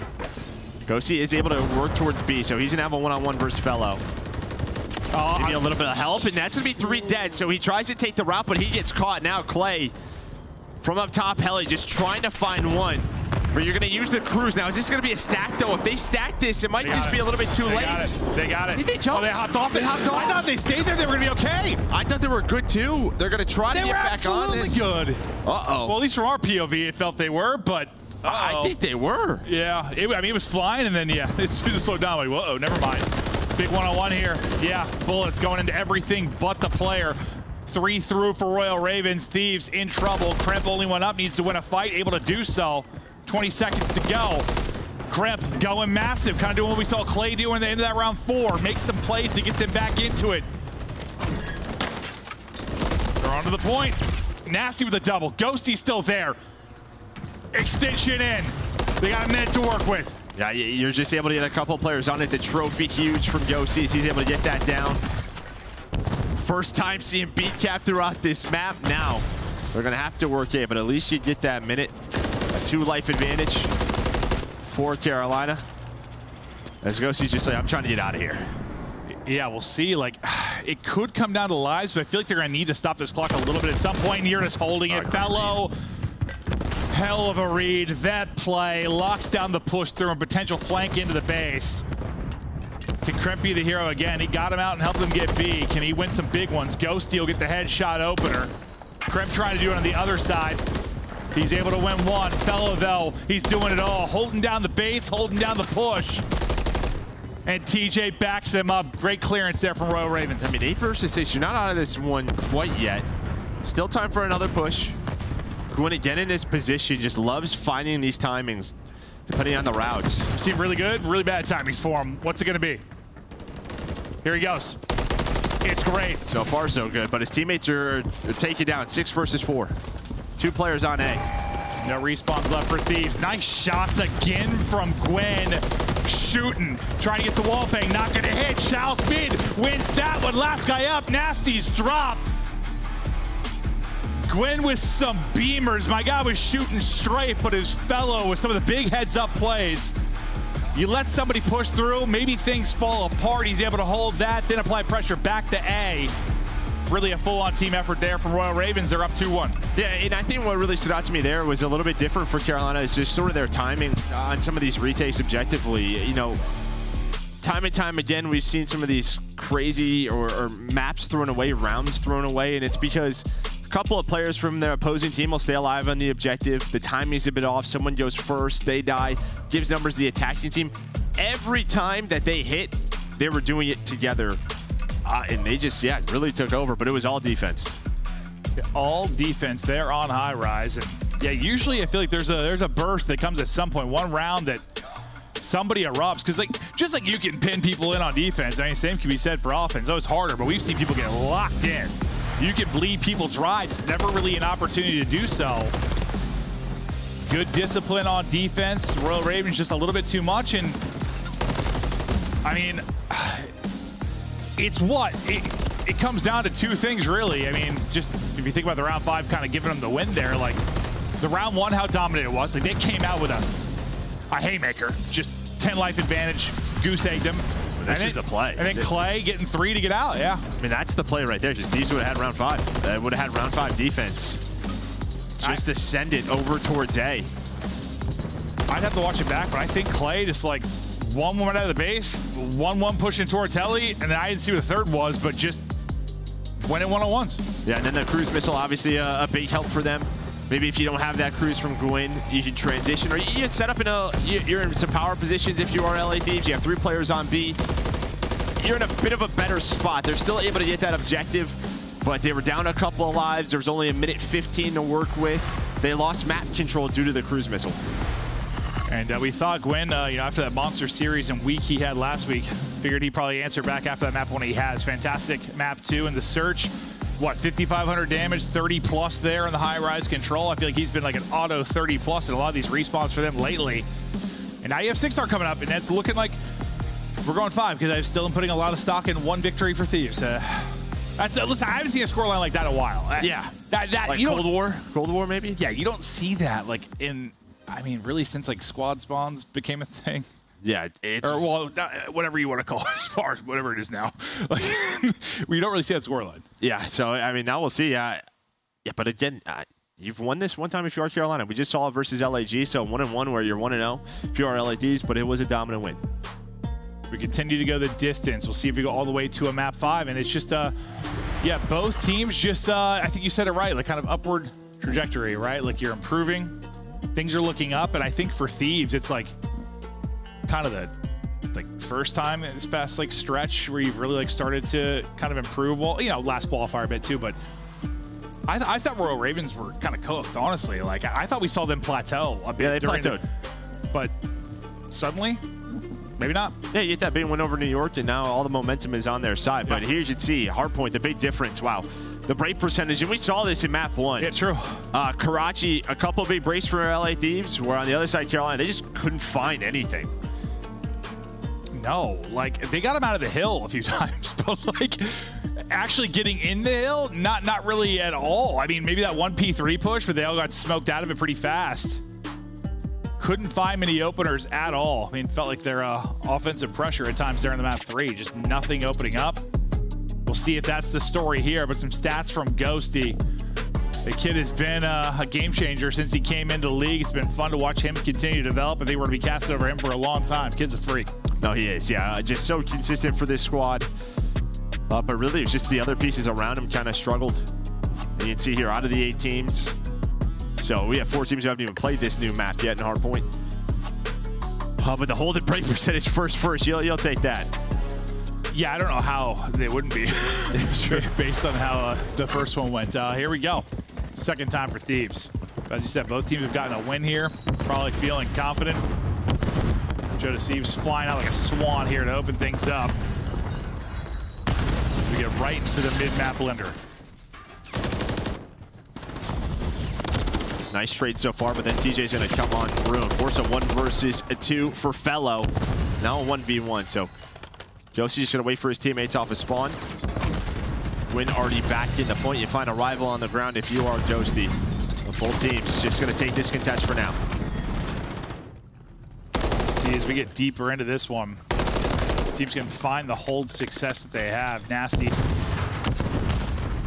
looking to get his shot going, and they're really going. 10 seconds left on this. We're ready to rotate. You see the lock, bottom left, popping up on the map. Nasty looking for a third. He's on 4 in a row now. 5-1 start out of him. It seems like they might be ready for this. You have Crimp all the way here watching this back security area. Gonna lose that gunfight. And now I imagine you spawn out here if you were Thieves. Yeah, you absolutely will. So it's down to Ghosty and Joe Deceives and kind of this 2 versus 4 to try to do what they can, and at least you make it messy. You buy enough time for your teammates off of spawn to get there. They had to harness their inner Rio search and destroy there. Try to get the 2v4 flowing, but it's a nice break for a moment off that opening duck by Wimbertiz. But you're right back into this. You do enough if you're a Thief to stay in it. Once again, the kill's flowing. It's a multi-kill, make it a triple. As Crimp goes huge for the squad, but everybody gets cleared out. Final 20 seconds, looking to go the way of Royal Ravens. We get ready for our next rotation. Mid-map is starting to push across. It'll be number 3. That'll be TJ looking to be the point man. And I think you take that if you're Thieves. Obviously, you'd love to have a better hold, but you made it messy. You got some time. Now you have the rotation over to P3. Ghosty does get taken down. He might spawn at old. He does.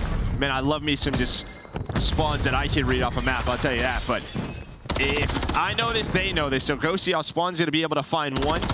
And LAD's just trying to wait for their teammates. But instead, it's Gwyn and TJ locking it down.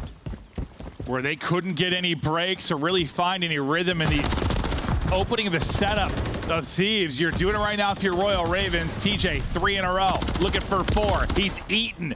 Next person gonna take him down, but the lead's starting to build. Up 26 now, looking for more. Joe Deceives, though. Double for him, right back in the point, and this has been everything that the map 1 wasn't. A lot of split time, a lot of battles around the objective. Not looking a lot like Dekarachi. And that's what's interesting about 6-star. It's like, obviously you want good spawns, but a lot of these hills you can hold from the front, right? It's just depending on sort of the timings, how it plays out, as we just saw there from P2 and P3. I mean, that's how it should be, right? Like, it should be possible to hold from the front. It should just be hard. Hard to win that battle and also win the rotation, but yeah, it's doable. As you've seen, tie game 58-58. And the point right now, it'll be Royal Ravens. Kremp hunting for more multi-kills. Plays lurking, though. He was lurking inside. Oh. Can't shoot through that. It is just bulletproof. And Joe just hits him in the face with the door. Yeah, that is tough. Very, very strong glass there. As Clay will have to regain from that one. Still 30 on the point. Transitioning right back over will be Royal Ravens. Bello can't win it. Everybody drop in. 1 team kill through, but Nasty's killing everybody. That'll be a double for him, and all 4 down for Royal Ravens with 20 left to go on the point. The rotation's going to be in. See, left side of the map, you're trying to fan out if you're Royal Ravens. 2 people rotating to greet them right now for Thieves. Can they come out on top? Yeah, it's going to be tough to do. Obviously, this pool hill. Josie dives into the water for a second, kind of messes up that gunfight. Finally, you got a 20-25 second period where you can just relax a bit. You get some time if you're Thieves, try to find some map control. But already an early contest. What's harder, shooting through bulletproof glass or water? I don't know. I don't know, maybe water. Yeah, gets him, drops him. Able to stay alive and buys enough time for Joe to flank. But still, Fellow staying up. He's got his swimmies on. And he's dancing in the water, trying to finesse, let his teammates pick up the kills. They're doing a great job so far. Crimp just trying to get in and contest. He's got 1 HP, trying to get back full, but the Renetti, you see a bullet to hit there, and he's going to fall. So, once again, we got like a blitzball match going on. It's water polo. Yeah, I'm a nerd, so I'm thinking Final Fantasy X. Oh, yeah. Yeah. For those of you that are old, you know what I'm talking about. But through first set, I mean, this is a back and forth battle. Neither team really able to take full advantage of a rotation, and it shows in the scoreboard. It's an 8-point game. No separation whatsoever so far, but Nasty has been shooting since the get-go. You saw his first little pop chow like at the beginning of the map, and he was zooming. He's 16-9, hasn't really slowed down. Gwyn, not maybe the impact he's had over the last couple, but it's just been a blendy one. Like, okay, I don't think you're going to read these. Both teams are spawning on the same side of the map here at P1. Joe, though, able to find 5 and looking for number 6.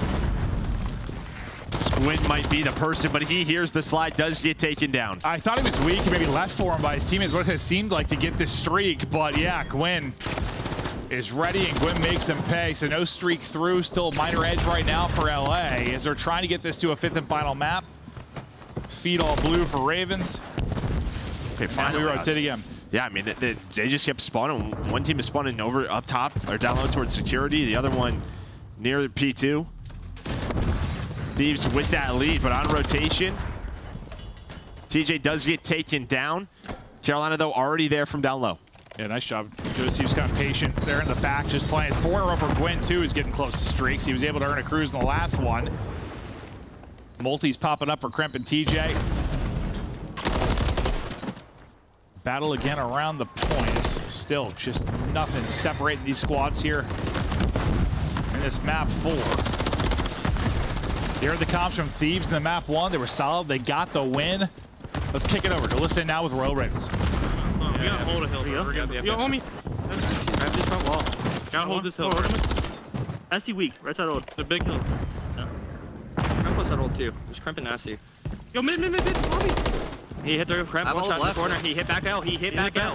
We need to kill this guy. I did it. Spawned out. Nice. I spawned out. I'm trying to repinch mid, okay? In the back. Look at my wood stairs. Yo, in lobby. I'm behind him. I'm behind him. Mid lobby. They double deep back. Dan's one shot in the back. I'm coming behind as well. I'm looking your wood stairs. He's front hop. Front dead. Deep back on me, Dan. One's gonna be lobby. 2 lobby, 1's deep back. 2 lobby weak. They're behind dead ass. I'm dead. I'm naded, bro. It's stunned on hill. I'll lobby go on lobby. Lobby.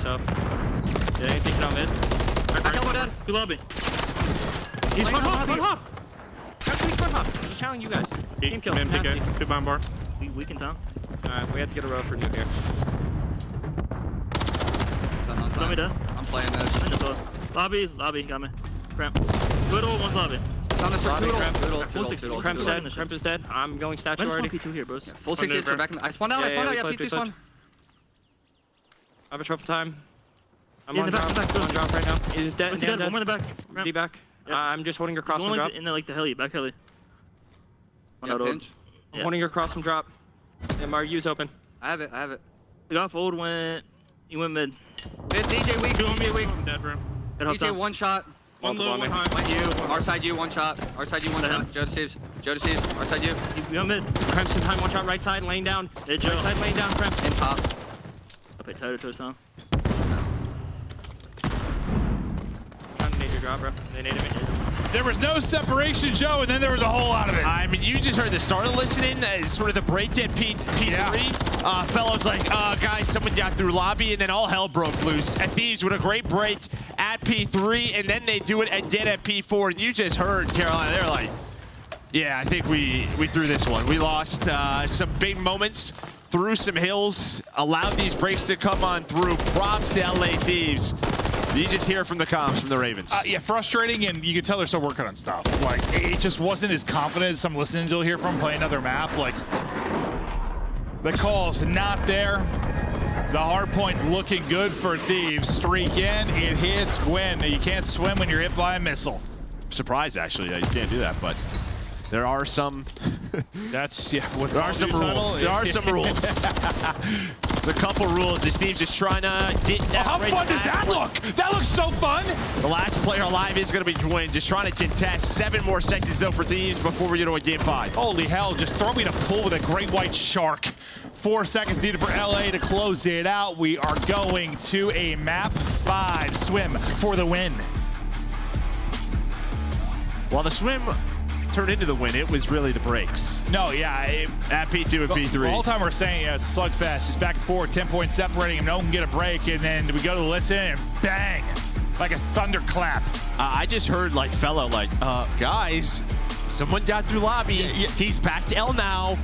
kill him. Like, You know, and then they just died right after. It almost sounded like he was like being passive aggressive. No, like, he was. Like, yeah, like, okay, guys, we gotta rotate now. Yeah. It's so good though. It's like I'm talking to my kid, honestly. No, it really is. It really is. But it was just sort of like, we need to do this now or we're in trouble. They did find that trade on the player, but 2 more players died afterwards as Thieves. Their 6-star is looking nasty. And speaking of nasty, 31 in 16, almost double positive, puts up a heater. And you have a dud from Gwyn map 1 and Clay. I think Clay had like 9 or 10 for 5 hills. Like when it fell apart for them, I don't know if Clay got another kill. Like he couldn't find anything. And yeah, you know, just like I said with Gwyn, it's gonna be tough to win if you know, somebody struggles. I mean, listen, when you're playing at this level, if somebody is just put up a dud, 10 and 25, it's gonna be hard to be another professional team. Yeah, and here's just sort of the game flow. You see that first P1, it's a 16-point game, and then it's just open. 118 to 120 for Carolina. On the other side, you know, from 127 to 157 up to 202, and see you later. So you get 30 points across 5 hills. So it's the P2 in the second set for Thieves, I guess, because that was the big moment for you in the Karachi too, right? Like that's where they really started to get it going, start take over in that second set as they prove to be the better hardpoint team for now within this best of 5. This is how we got to the map 5. Thieves through the hardpoints. Carolina in the middle. We're going to high-rise search and destroy to close it out. And Thieves no stranger to map 5. Same for Carolina. What they get the win over New York. You had 2 wins for Thieves in map 5. You think about what they've been able to do. These guys go the distance. Yeah, they do. You know, you expect like vet like Clay to kind of bounce back. We've all been in that where you're just constantly either spawning out or you have like one gunfight and then after that, it just feels like you're in a constant battle. It can never really get in a position, get a flow for things. Sometimes hardpoint isn't fun. No, like the comms, I was getting frustrated listening to it because I could tell they were frustrated. Yeah, they were just like, we threw this one. Absolutely did. We're getting ready to head to break. After this, map 5, don't go anywhere. We got lots of Call of Duty League action coming your way. Upgrade your game with the Scuff, the official controller of the Call of Duty League. Slice up your competition with the Executive Chef Operator, now available in-game in the Call of Duty store.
Series following a map 5, and that's exactly what we got. We're going the whole way to start us off on this beautiful Friday. Listen, we thought this would be competitive. Both teams trending upwards, as you said. They have a lot of weaknesses. They have a lot of places they're growing, but yeah, we knew this was coming. No, I mean, yeah, LA Thieves, they have been in Game 5s, all qualifiers. But you see map 5 metrics overall season. 5-1, 2-0 this split for LA Thieves. On the opposite side, 3-5. Oh, they're like Rocker, but they win their map 5s. Yeah. Okay. A little different. Little different. Out of nowhere, straight for Rocker, huh? Oh, yeah, they we'll see. That's why that might be another Game 5 tomorrow night. LA Thieves are Rocker. But yeah, well, I guess they did just win there. We're going to a high rise, so neither of these teams have played at this qualifier. I think it's like 1-2 on the year for LA Thieves, 1-3 on the year for Carolina. I take that back. Rocker did just win one, but I was thinking back to last stage qualifier where they lost like 5 of them. Yeah, whatever it was. So they're improving. But Ravens, Thieves, ready to battle here on high rise. The team chats it through. Joe, who's your player to watch from either side in map 5 search and destroy? I think for Carolina, I'm going to go Fellow. For LA Thieves, I'm going to go Ghosty. Sure. I thought you were going to say Ghosty for sure. I was going to go Nasty after map 4. Okay, all right. As he was shooting, he had 31. I think 26 were non-traded. That's pretty good. Well, as we said throughout this, it got better.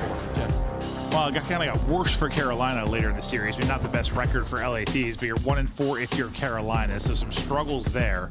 But if you watch the map too, I mean, dominated for Carolina, 6-2 victory. Tons of first bloods. But they have had the ice in the map 5s. You just need to not be in a 2v4 if you're Thieves. Well, and yeah, this is obviously a much different map. Where yeah, true. You can avoid sort of those close range scenarios and avoid TJ and Gwen running at you. Yeah, you don't have a mid-map blender where all 8 people are fighting. Usually not going to be the case. But TJ will look to eat from down low. MCW is holding up high. So let's try to play for info now. He'll have bomb in hand, and he's going to say, hey, let's get it down. No trophy, get it down quick, because nades might be coming in. Well, he has to hop off. Just Joe's up there, right? Joe's up there, gets a kill. Now a nade is going to hit. Joe trying to find the trade on the player who plants. I thought it was basically done, so I thought he finished it at first. Well, he's just where Joe's going to go for the next gunfight. Oh, yeah. Said Joe just smartly backs down, finds the first blood. Now a retake here for LA Thieves. Yeah, I can't believe TJ's just able to stick that again and get out. TJ will drop. Clay. TJ going big. TJ the plant and comes up with a kill. Crimp now. 20 to go. Trying to be the hero. Checks the wrong elevator. And then Clay just with a route. He's able to get behind enemy lines, able to find one, but just no trades from LA Thieves where they've been so good, right? This stage, 90% conversion rate. This time they get that first blood, get picked apart, and TJ a big part of it. Yeah, I mean, listen, you did it at times. Being the bomb planter is not the prettiest job. You know, you got to make some gutsy calls. You got to hit it and just stick it sometimes. I love it. He gets it down. He puts the pressure on him. That's just kind of it. I'm here, right? I might as well go for this. I think they're just going to kind of play around the retake, and it's the right call. Yeah, the plant plus the 2 kills. Big round there from TJ. He was terrific in the map 2 as well. Trent trying to get aggressive. He's going to hear that. Oh my, the double chow. Good luck with that. Yeah, Gwyn just in between 2 of them. Thinking the timing's going his way. Instead, he goes the opposite way. So another first blood here for LA Thieves. Krem's going to find the second, isolate Clay. Ooh. And I just think TJ, he was still regenning right there. So he got melted. Yeah, I thought he had the gunfight win, honestly. Like, I thought he peaked it well, but yeah, no, it was on its way up. It was like 120. Yeah. It's hard to time on. Doesn't quite get it right in that one. Clean from Thieves. They pick them apart. Nice double chow and isolation early on in the round, and they didn't get to play with numbers very often in the map too. Here, they do a great job with it. Yeah, I don't know what the call out was on the Gwyn. Somebody spotted him. Maybe heard a slide. I'm not exactly sure, but they double chowed, and he was very surprised by that. So was I. Yeah, right. Well, 0-2 so far. As he'll look to get going. Really bounced back in the map 2 earlier in the series. We'll see if he can do it here. Clay working with him. TJ first blood. Aims to trade it out. So right into a 3 versus 3 we go. But now here's the thing, right? We've seen this at times from someone like Shotzi where he kind of gets caught in this area. This time his teammates fly up to help out Joe Deceive so he doesn't get caught. And there we go, LA Thieves. I think another first blood. Then they're able to save Joe. Yeah, I mean, I know it's a different map like you said, but that was one where, no, TJ got the first blood, but they instant-traded. They couldn't do that in the map too. It's so different, but. And there's a chance there where like Joe Deceive is just kind of caught. His teammates maybe don't want to push up the middle of the map, don't want to get to him. Instead, he gets caught. Then it's a 3 versus 2. Yeah. Where on the opposite side, you just see Nasty and Josie kind of fly up the middle of the map and try to help out Joe. When Joe Deceives puts in his work, gets back on the squad, and he's go big in map 5 now. 5-1 on 3 in a row with Nasty right now. He's on one side of the map. It'll be Joe Deceives trying to catch a one-on-one, catch a timing by himself as the rest of the team working over on this B lane. Looks like he's just tucked away for now. Yeah, they're just kind of checking everything and not seeing much, so this might just be a free plan for Thieves. You see Joe Deceives is a little bit worried about the flank because there's nothing up to B Street. It looks like Carolina did this on purpose. They're playing around a retake, maybe a nade hitting for a first blood. Here we go. You're able to back it out clean. Can you hold? Kremp. With the first blood, falls up with a second. Clay. On an island now, 20 to go. Good luck with that one. They get the plant down. They're able to back it up safe. And yeah, if Carolina, they use the nades to get a pick, that might go differently. But well, yeah, I mean, that's just it, right? Carolina, that's their strategy going into the round. Let's either try to find a pick, but if the plant goes down at B, this is what we're nading, right? We're going to try to blow up the propane tank, get a first blood there, maybe find someone up to B Street. But they gave up a ton of the map, all of B Street, all of B. They're just hoping for a little bit more success. Couple nades to hit. Yeah, I mean, as soon as Thieves all got back towards their base with still utility to exhaust, all alive, it's like, oh, good luck. I mean, it's possible, but with bomb planted, you have so much work to do with so little time. Looking for a streak is Nasty. 5 in a row, looking for 6. Kremp got 2 in the last round. Another first blood for him as he's been leading the charge in these early goings. And nobody on Royal Ravens is doing a goddamn thing other than TJ. And again, just great play from Joe, just finding the info, backing down, him and Kremp sort of working this 2-man game inside of green. We're able to find that first blood on the TJ. He does get picked, but Clay knows he's in danger. Trying to back up to his teammates, but bomb planted. So a nice response here for Ravens. Kremp still doing work, though. He got the first blood. He's able to find another. Can they hunt him down this 3 versus 2? Clay, Gwyn, be the superstars for this squad. They're going to have to win some gunfights. Gwyn able to find one. Eyes on another. Nice job. Just getting away. Iron sub. Can't win it, though. Nasty gets the kill. Clay last up. 20 seconds now. 1 versus 2. They need this round badly. It's been all Thieves so far. Nasty see him. Get some info. The info's in the way of bullets. I mean, there was 12 seconds left when he starts shooting, watching across the bomb. He only had 12 bullets left. And just a good job by LA Thieves with their numbers, sliding on through, baiting out shots, using their teamwork, and the Nasty hits the shots to put them up to 4. And Kremp has been so good early. It's what, 2 or 3 first bloods in a row. I mean, I know Nasty, he's going to have what, the crews to work with now. I think Joe was on like 4 or 5 in a row. He gets this and then gets another. And this was like, it's not the easiest of first bloods. You're in a smoke. Like, it's not the funnest of fights, but he's able to close it out. Then he's got the help of Joe. I think the reason they pushed that, stun connects, right? We don't see the stun hit marker. It connects, and TJ, he's like, I have to throw this smoke down, but he gets caught. 7 in a row for Nasty. Guys putting on a clinic here on the map 5. 5-1 in map 5s. Trying to make it 6-1. Oh, look at this. They're waiting for this. Uh-oh. Team kill in. They knew as soon as it was Kremp and Joe. The team kill comes in. Bomb planted. Now a 2 versus 3 for Kleinfellow. Another scenario. You just desperately need a round. Something if you're Ravens. You found nothing. Did somebody clutch? Nice shot from Ghosty is backing down. Beautiful stuff to not get caught. Set up for your teammate that's on fellow. He's had the ice for this squad in search. Not happening here. Thieves continue to produce in the map 5.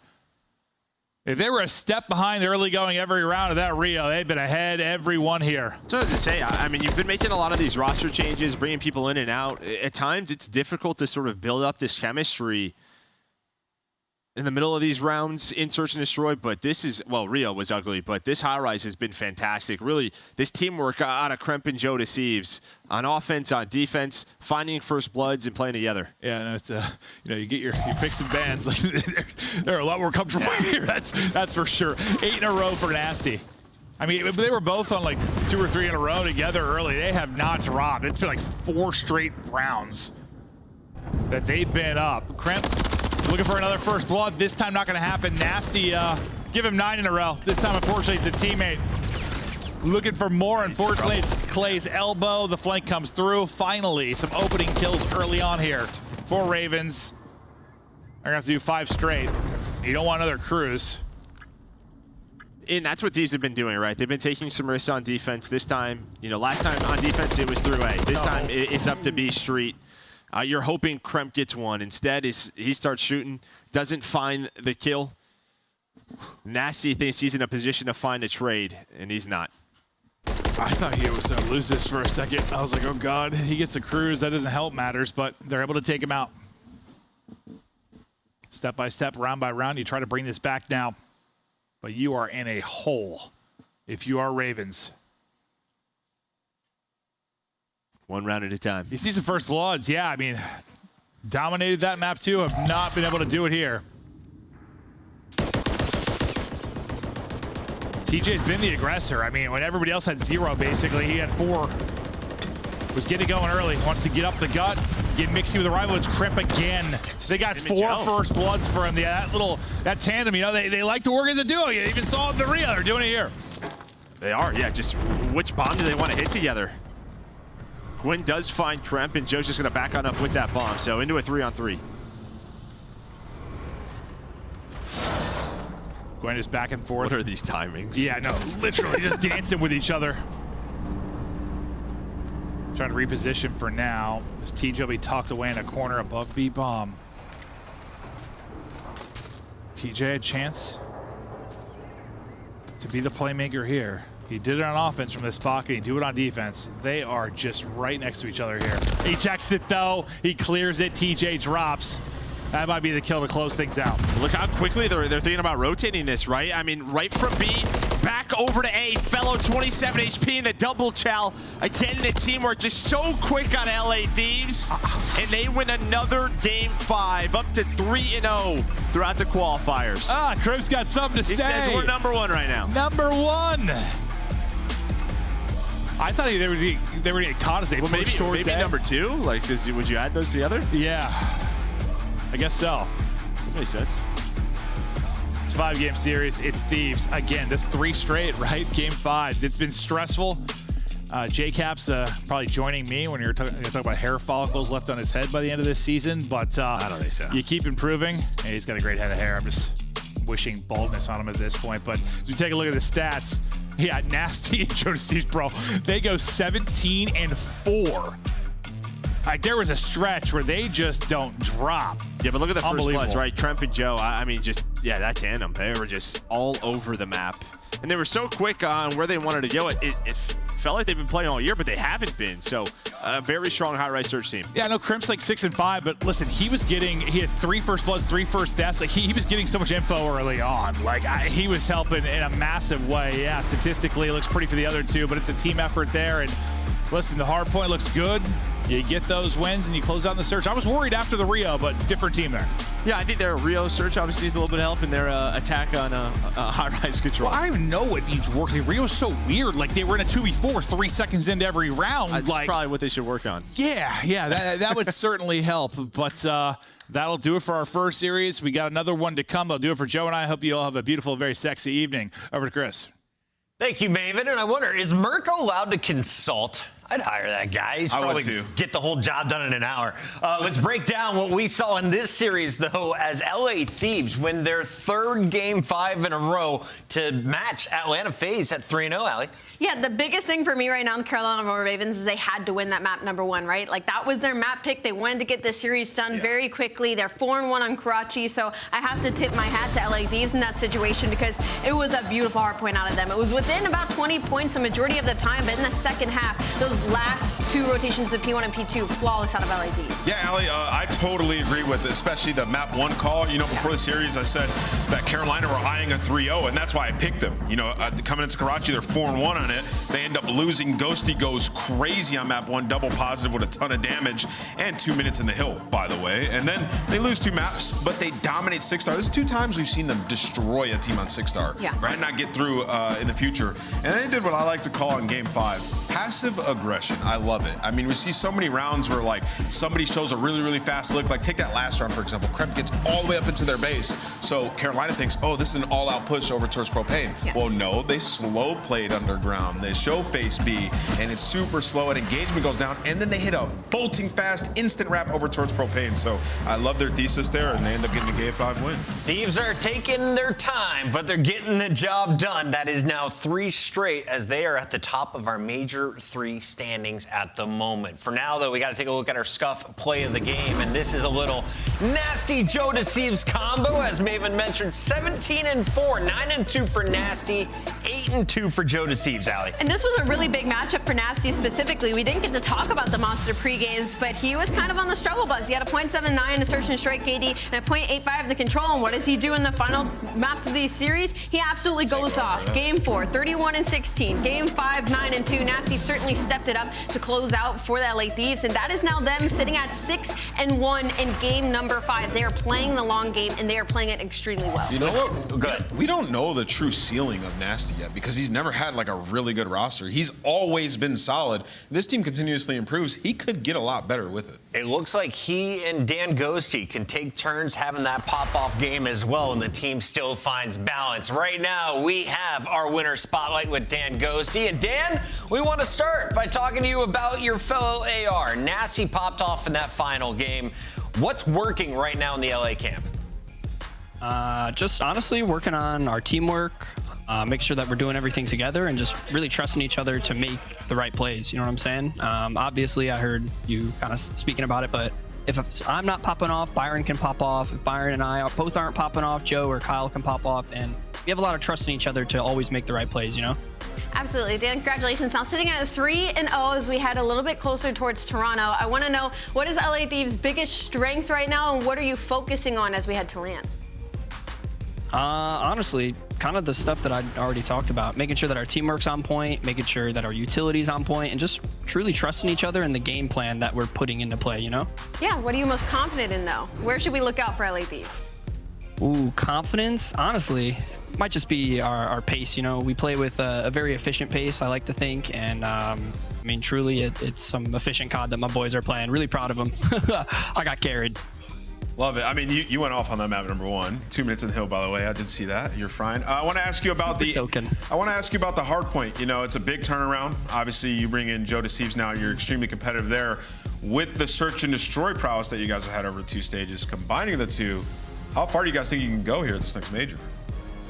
If we can truly combine the 2, I can see us being a force that can make a Sunday, you know? One of the outside top 4 teams actually making a push for it, similar to how Minnesota did Major 1. So that's the realistic goal, T4 at this next major? Well, honestly, I always do goals in like baby steps, but that can definitely be considered one of the baby steps, you know? Okay. Make winners always is the first step for online play. And then obviously get the best seed as possible and boom, boom, boom, boom, boom, you know? Well, we've seen 2 and 5 teams make it into the winner's bracket. I think you guys are looking good with a 3-0 start for that winner's bracket come Toronto. Final question for you, Dan Ghosty. Will we have the full goatee in Toronto? Is this going to be a mainstay here? I like it. My barber insisted that I try out the look, and ever since, I've been feeling pretty good. We've been playing pretty good, so I feel like I kind of got to keep it. It might be a full goatee. You never really know. Keep your barber, my guy. LA looks good on you. Thank you. Thank y'all so much. That's Dan Gosi. That's LA Thieves improving to 3-0 as our first match is now in the books. We look forward to another showdown. We had 3 teams with 8 wins. Will we have another team jump up to 9? I don't see why not. Maybe, but I think he did need to change barbers. Wait. What is Not because the beard, Young Timothy What's up Jr. here, We'll be back with another match. It's the CDL. He's handsome, but like the hair is just another level. I like it. Just saying. Upgrade your game with the Scuff, the official controller of the Call of Duty League. Start the season strong with the Call of Duty League pack. Grab yourself the CDL operator, weapon blueprint, and so much more. Check out the Call of Duty store in-game now.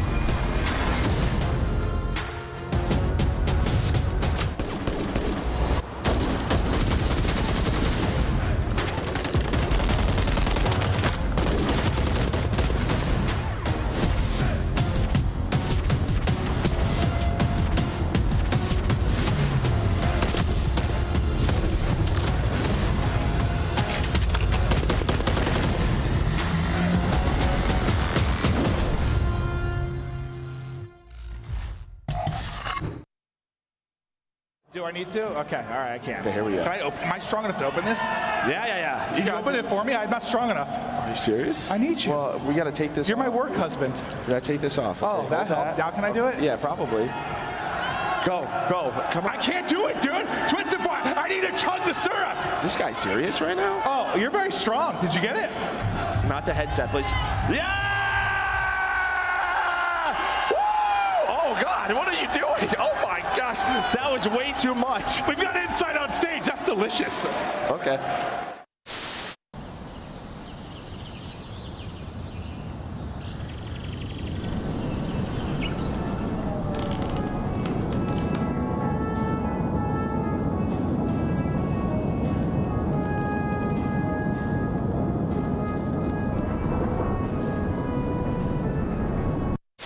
Whichever bomb site they choose to go to, 30 seconds on the clock, and well, if he's been seen, he will drop off the map. On bridge, on bridge. Yeah, our bridge is shield. What's left? I'm cutting mid. I'm not sure if I'm getting old, but I swear to God, Joe, sometimes when Celium talks, all I hear is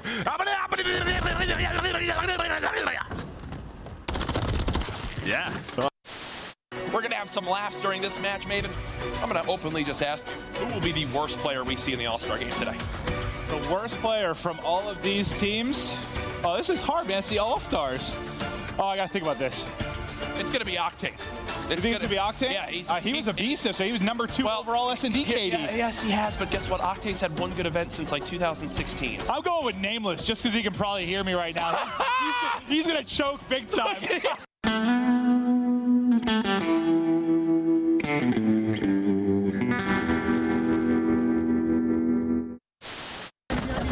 Dead. Nice. I'm good. Nice as. No, you peeked over. Hit the res dead. Hit the res dead. Watch out. I'm really weak. Here. Popping plates. Play down. Yep. I am. Oh, dude, I'm coming. Nico, you might be able to get me. Top. 3v1. Oh my. Oh my God. Go! Holy shit. All shadows, ground team is mobile. Keep them covered. Eyes watching for the opposition. How they crushing any competition. Long range, yeah, I got the vision. When I'm in the trenches, anyone can get it. I'm with the team when they need me. Or out on a dolo mission. Nigga rocky riding on this road to riches. If I catch you slipping, then it's over finished. War, ready, crew, coming through heavy. Aim steady, lights out as the gorillas. Not any winner, one out of many. Fine, tell it's empty, lights out as the gorillas.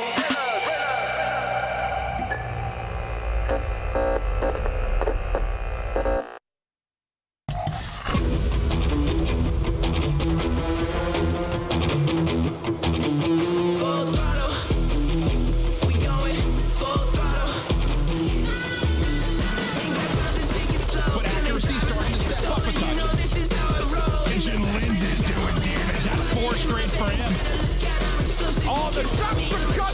perfect! I feel the power flowing, the flashing lights are glowing. I keep a steady focus, this is my glory moment. We burning rubber on the road, if you hadn't noticed. No, they ain't ready for the smoke, gonna let them know.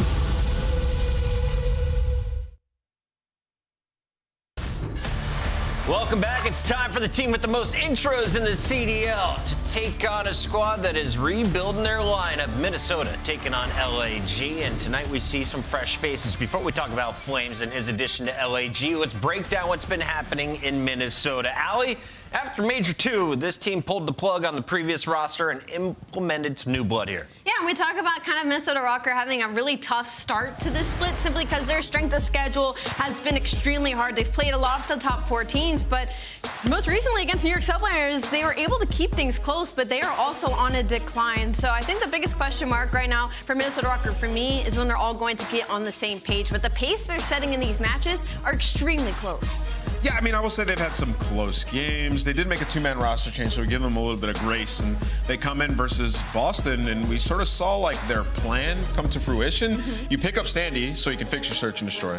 Well, he did that, at least in that series. He went 17 and 10 combined, and then you get your star player to have himself a performance with the new pieces around him. You can see in our Monster Energy pregame, we're going to highlight Linz. I mean, the guy was going off. He had the most damage in that last series, a 1.2, 9 opening duels won, 7 by the rest of the team. So Linz, he's been a shining light for this roster and has been making a case for Rookie of the Year. And then you're looking for Standy to step up in the respawns. Now, I talked about the search and destroy, how great they've been in that last series, in him particular, and respawn, not so much, like a 0.84, and they're also 1-7 across the respawn so far. Yeah, the respawn hasn't been that strong, and because even though they won that series against the Boston Breach, it wasn't that close, but it went to a Game 5. So I talked about not that close in the maps themselves, but to go to a Game 5 versus possibly one of the worst teams in the league isn't exactly ideal if you're a Minnesota Rocker fan. So I'm excited to see exactly how they fare against the new LAG. Now, what's kind of crazy is coming into the day, Minnesota Rocker with the 5th seed. On the other side, you had the 9th seed for LAG. Both teams sitting at 8 wins. LAG is very much still in the running right now, Nameless, and they could break back into the top 8 with a win. Can they get it, though, using a new 4th? I mean, listen, they're comfortable with being in the losers bracket, which is look like we're headed that way for these guys. 1-9 map count so far. They make a roster change. They get rid of Assault, who statistically has been abysmal for quite some time, right? He looked lifeless up there in their matches. Didn't seem like he was trying that hard. And now they get a guy who's on his come up, who also has a rapport with Estrio. They played together. They got top 2 at a LAN together at Challengers Toronto last year. So they're comfortable. And I mean, for these guys, they just got to go out there and have some fun, man, and try to communicate a little bit better, because on LAN, they're having fun. The teamwork is on point. They come home and they get online and they legitimately forget how to play Call of Duty. Zero fundamentals. It's a completely different team than what we see on LAN, which is why it makes it so hard to predict their games. Yeah, and for their Monster Energy pregame, I mean, their star player, you know, the Lightning Tunnel is Fame. He's the only positive player on LAG with a 1.05 and respawn. And touching on the respawn, yeah, LAG hasn't won a lot of maps in the last couple of months, but like they've kept it extremely close. We're talking about a hill differential when it comes to these hard points. We're talking round 5s when it comes to the controls. Like they're almost there. So maybe this one team change will give them that final push to maybe start taking some maps. And looking to step it up, Estrio, positive KD in the first 2 qualifiers, but right now sitting at a 0.85 overall during Major 3 and a 0.75 in Search and Destroy. It's difficult to put it all on his shoulders. Again, this has been a struggling team effort. But moving forward, again, we just have to see what Flames does for this roster. You've already had your easiest competition. That is in the books with Vegas and Carolina. You did have to take on Toronto in a tight game or 2. But today for LAG, you got new blood and you got a new map in 6-star.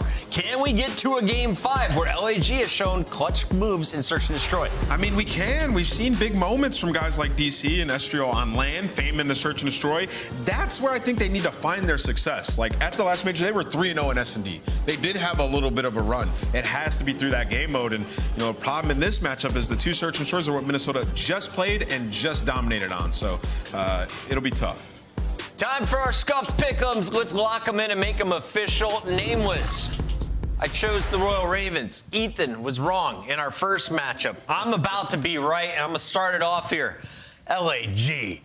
You ready for Flames? This is coming out party. I'm going Minnesota. I'm just going to react to that. It's online. LAG will not win. Blaming Ethan for that one is crazy on his last day. My bad, Big E, but I'm going to go Minnesota Rocker as well. Ethan 0-2 on the day. We can't blame him. The fans agree he's going to be wrong. Miles and Chance, is there any chance that we see an upset here? Absolutely, Chris. Absolutely, there's always a chance. There's one right next to me. My name is Miles. Here's Chance. How you doing? I'm doing fantastic. It is work. I can't lie. Yeah. Well, hey, I'll take it. It's a very easy name for puns, I suppose. But also going to be a very interesting series, just because, as the devs touch on, two teams with two either vaguely new rosters or like a half the roster got eliminated and is now bringing new players into the mix. So as far as like the map pools, whatnot, kind of tough to call. How good is Flames going to perform? A question we get to answer very quickly as well. I mean, a player that has had a mild amount of success, I would say, in the Challenger scene. He plays third over at the last Challenger champs in MW2. So he also was able to do that while playing with Estriel. So a little bit of chem, a little bit of success. Maybe it can go a long way. I know for a team that is 0-9 in map count in this split, really any small W is going to go a long way. Anything whatsoever might go a long way and give LAG the hope and the confidence they need to succeed online, because it has not been a very good run of things in the online quarters. As Ant called it, the LAN section of their tournaments typically goes quite well. That's where all the points have been. The boys have been very happy in the lower bracket, but let's see if they can't find themselves happier through the waves of the World Wide Web. Flames, the man of the moment, sadly starts his pro career off with a death to standing. Yeah, tough being on the sort of unpreferred side there off the opening break from Rio. You get met by Bevia, stuns and nades, rather. You can combine them if you want, but right now LAG just trying to combine to get the time. Flip the spawns at the very least, are maintaining those right sides and trying to keep this contest going. Flames versus Gunless, maybe a tale that could turn to be as old as time, but for the moment it is just chaos around the zone. LAG certainly doing decent work just to hold on to the map control. I'm glad you brought up time, because so far it's wonderful for LAG. The lead changed there. The last few battles will take place on P1. P2 is already over. That's to the bottom right-hand side of the minimap, and the battle has been won by Linz. The spawns, though, he has just let one player through. Flames, rather, caught now from Linz. So good work. A heads-up play and a moment of magic there from Minnesota Rocker, something they sorely needed as they look to get back into this one. Market's open for business now, and Estriel on 2 HP survives somehow. Yeah, that's a huge win by Estriel, too, because that was Linz maybe heating up, being on a spree, and really just being difficult to keep track of. Linz never quite able to break those spawns, but at least enough of a nuisance to keep these LAG players at bay. More just uncontested time from either team for the moment. This is happy for Minnesota. If you don't have the spawns, you just want to play keep away from the time as much as you possibly can. As you can still see, completely uncontested. Nearly a minute has been burned off the game clock already, as both these teams, hey man, happy for the gunfights, struggling for the objective. P2 usually a banger as well for nearly every team in the league, but this time round, hotly contested. Wow. Accuracy, nice 2-piece there from the nade. Doesn't get his teammates any time there. There are 2 trophies over by accuracy. He's finally brought down by Estriel once again on the 2 spree with 2 HP, but this hard point is done. Say goodbye to it, folks. Try to forget that one. Erase it from your memory. Towards P3 we now go. Now this one should be a lot more productive from either side. Good work though from Rocker with the tight spawns there. This time no shenanigans or any luck in the feed to help them out. They're going to have full control of this as the LAG boys now on the approach. It's such good positioning from Gunless though. Just hucks himself into the back corner, so LAG wanted to keep things mixy, work towards the back line, and I mean Gunless just gets to play it so patient. And you have the first 2 hills where LAG, they have the better spawns, they're the ones closer to time, but you had Minnesota Rocker able to just fight them away from it. This is the first hill Rocker have had any semblance of control. And again, Gunless, it seems like a cakewalk for him, able to collect some errant kills. LAG maybe putting the pressure around the time for the moment, but right now, at least those left side spawns, actually, I suppose, going to get stripped away from Rocker. Gunless going to fall as well, and the moment for control for Rocker that ends up not paying off too well for them. Maybe continuously on the back foot for spawns is LAG going to have the left side for now. And Stanley, unfortunately, that fight lights up the garage door when he does that. Member of LAG. Linz, good luck, mate. There's a couple of them in here. Finds one. The second not going to be there. Flames He finds a big kill. Hard points up, and once again it's Rocker in there. Flames continuing the run. Accuracy now making his way forward, and it's lovely coverage there from LAG. Astral there in the feed, keeping the kills going, keeping the time going. As Rocker chance, they've come out a little slow here on Rio. Yeah, they've been struggling on quite a few of these hills, and I gotta say, noticing Lynn's doing the old dodge and dive as well. A lot of people, a lot of pros adding to this into their bag of tricks, but there's mastery of it and a few failed moments, and I think we've seen a lot of failed moments from different players, but certainly working on that skill gap we have in the movement department. As the skill gap on just the hill control, LAG have been popping off. Again, they had the left side spawns. This is the first time they've gotten full utilization of it. DiamondCon, of course, looking for the cruise, but a near full 16 LAG now firmly in control of this game. Here we go, talking about skill gaps, talking about hill gaps right now. LAG walking away with this one. Not a bad start from Flames whatsoever here in the league. DiamondCon getting himself streaks as well, certainly helps the case. Nearly an open hardpoint. Gunner still holding it down for Rocker. Fame, couple of kills. Can they get any closer? No. Standy hitting the stairwell. Estriel right back on it. 14 and 7. He's having a lovely time on Rio so far. And this is the beauty of the game, right? You're able to have a lovely time. When you have a lead like this, you can play a lot more comfortable. Play for kills, play a little bit distant, and sort of force the other team to make mistakes, as in letting Linz jump on the point because he feels obligated, and then you just pick up a couple of freebies. And even Gunless, going to be one shot off the back of Flames, and yeah, just absolutely hunted down. So LAG, for the moment, just playing with their food. That is a full set of rotations coming through, and effectively a dominant lead that they have. And we just get to see if they can keep it up. Because keep in mind, even if things start to slip away from him, DiamondCon popped off. He's got the cruise missile. So much potential right now from LAG on map 1. A lot of potential. Pace already changed tremendously since the team change. Well, folks, it's a new team here in the league, new comms, and that means we're going in for a quick listen in with LAG. Deep lobby. On the apple, we can tell apple. Apple, bullet vending. Let's do this. Once we can kill Lamar. One shot, Eli. Both are bullet vending. Get nades on. Trophy is good. Yeah. Yo, on the foot, on the foot. Just wait for me, STs. I got you. The vending. Vending. I got one vending, one burst test. I didn't stun him. You could try. One quick time. Lay down. On the other side. On the bench, you and their side time. Three there. Looking for Pierce. Deep bridge Mar on the lead. Anything close? It might be an ATM. Challenge me. These close. That's a job. Bridge Lamar. You. That's Lamar. Bully Pierce. Yeah, take our time. I'm gonna play front here. We're on the deep back top, you guys. Big Sandy dead. Keep left, Lamar. Absolute. Pierce dead on me. Nice, good job. Zig, weak. Challenge you short. He's pushing out the lobby. He went out. Gonna go out. I'm ready to hurt you. I might repaint. Spawn garage. Eli garage. They're gonna be up flat. Gonna be up flat. Yo, on my ramp. I need a gate. Be careful. Two ramp. Down one shot big. A bullet short. One shot Philly. Do you have a streak? I'm gonna streak. Step. Try and get in the garage. I'm in blue. I have blue. One on prime, one on plat, one apple, one back gate. I'm gonna kill time. I got the guy close. Apple, one in the back. I think Eli is short. I got over. I need it deep. Short weak. One up the streak, short. One bullet short. Get the streak, all good. Okay, I got him. Two more short. Three on car, and two on the ramp. Hold right here. Bumping up fast. Ramp already close around to me. One shot. I give him no. I'm trying to get left, yeah. I'm playing down garage. He top my L. One deep right already. Ramp. Kill him every time. I'm to the right. One's going blue and one's in garage. I spawned out. I'm playing the garage. I spawned deep. Come bridge with me. Fresh pipes there from LAG. Chance, they are singing so far. You brought this up in the listen-in that Rocker, their submachine gun duo, has been struggling against Estriel alone. But now finally Standy goes on a bit of a spree, and there's signs of life yet for Rocker. Yeah, quite literally the moment that Standy and Lynn started to heat up even just a little bit. Things were looking better, but again, things like the cruise missile, those rotations, LAG able to just play with the lead that they had. Well, they stay ahead of the rotation over towards P3, and the lead just goes right back to looking nearly dominant.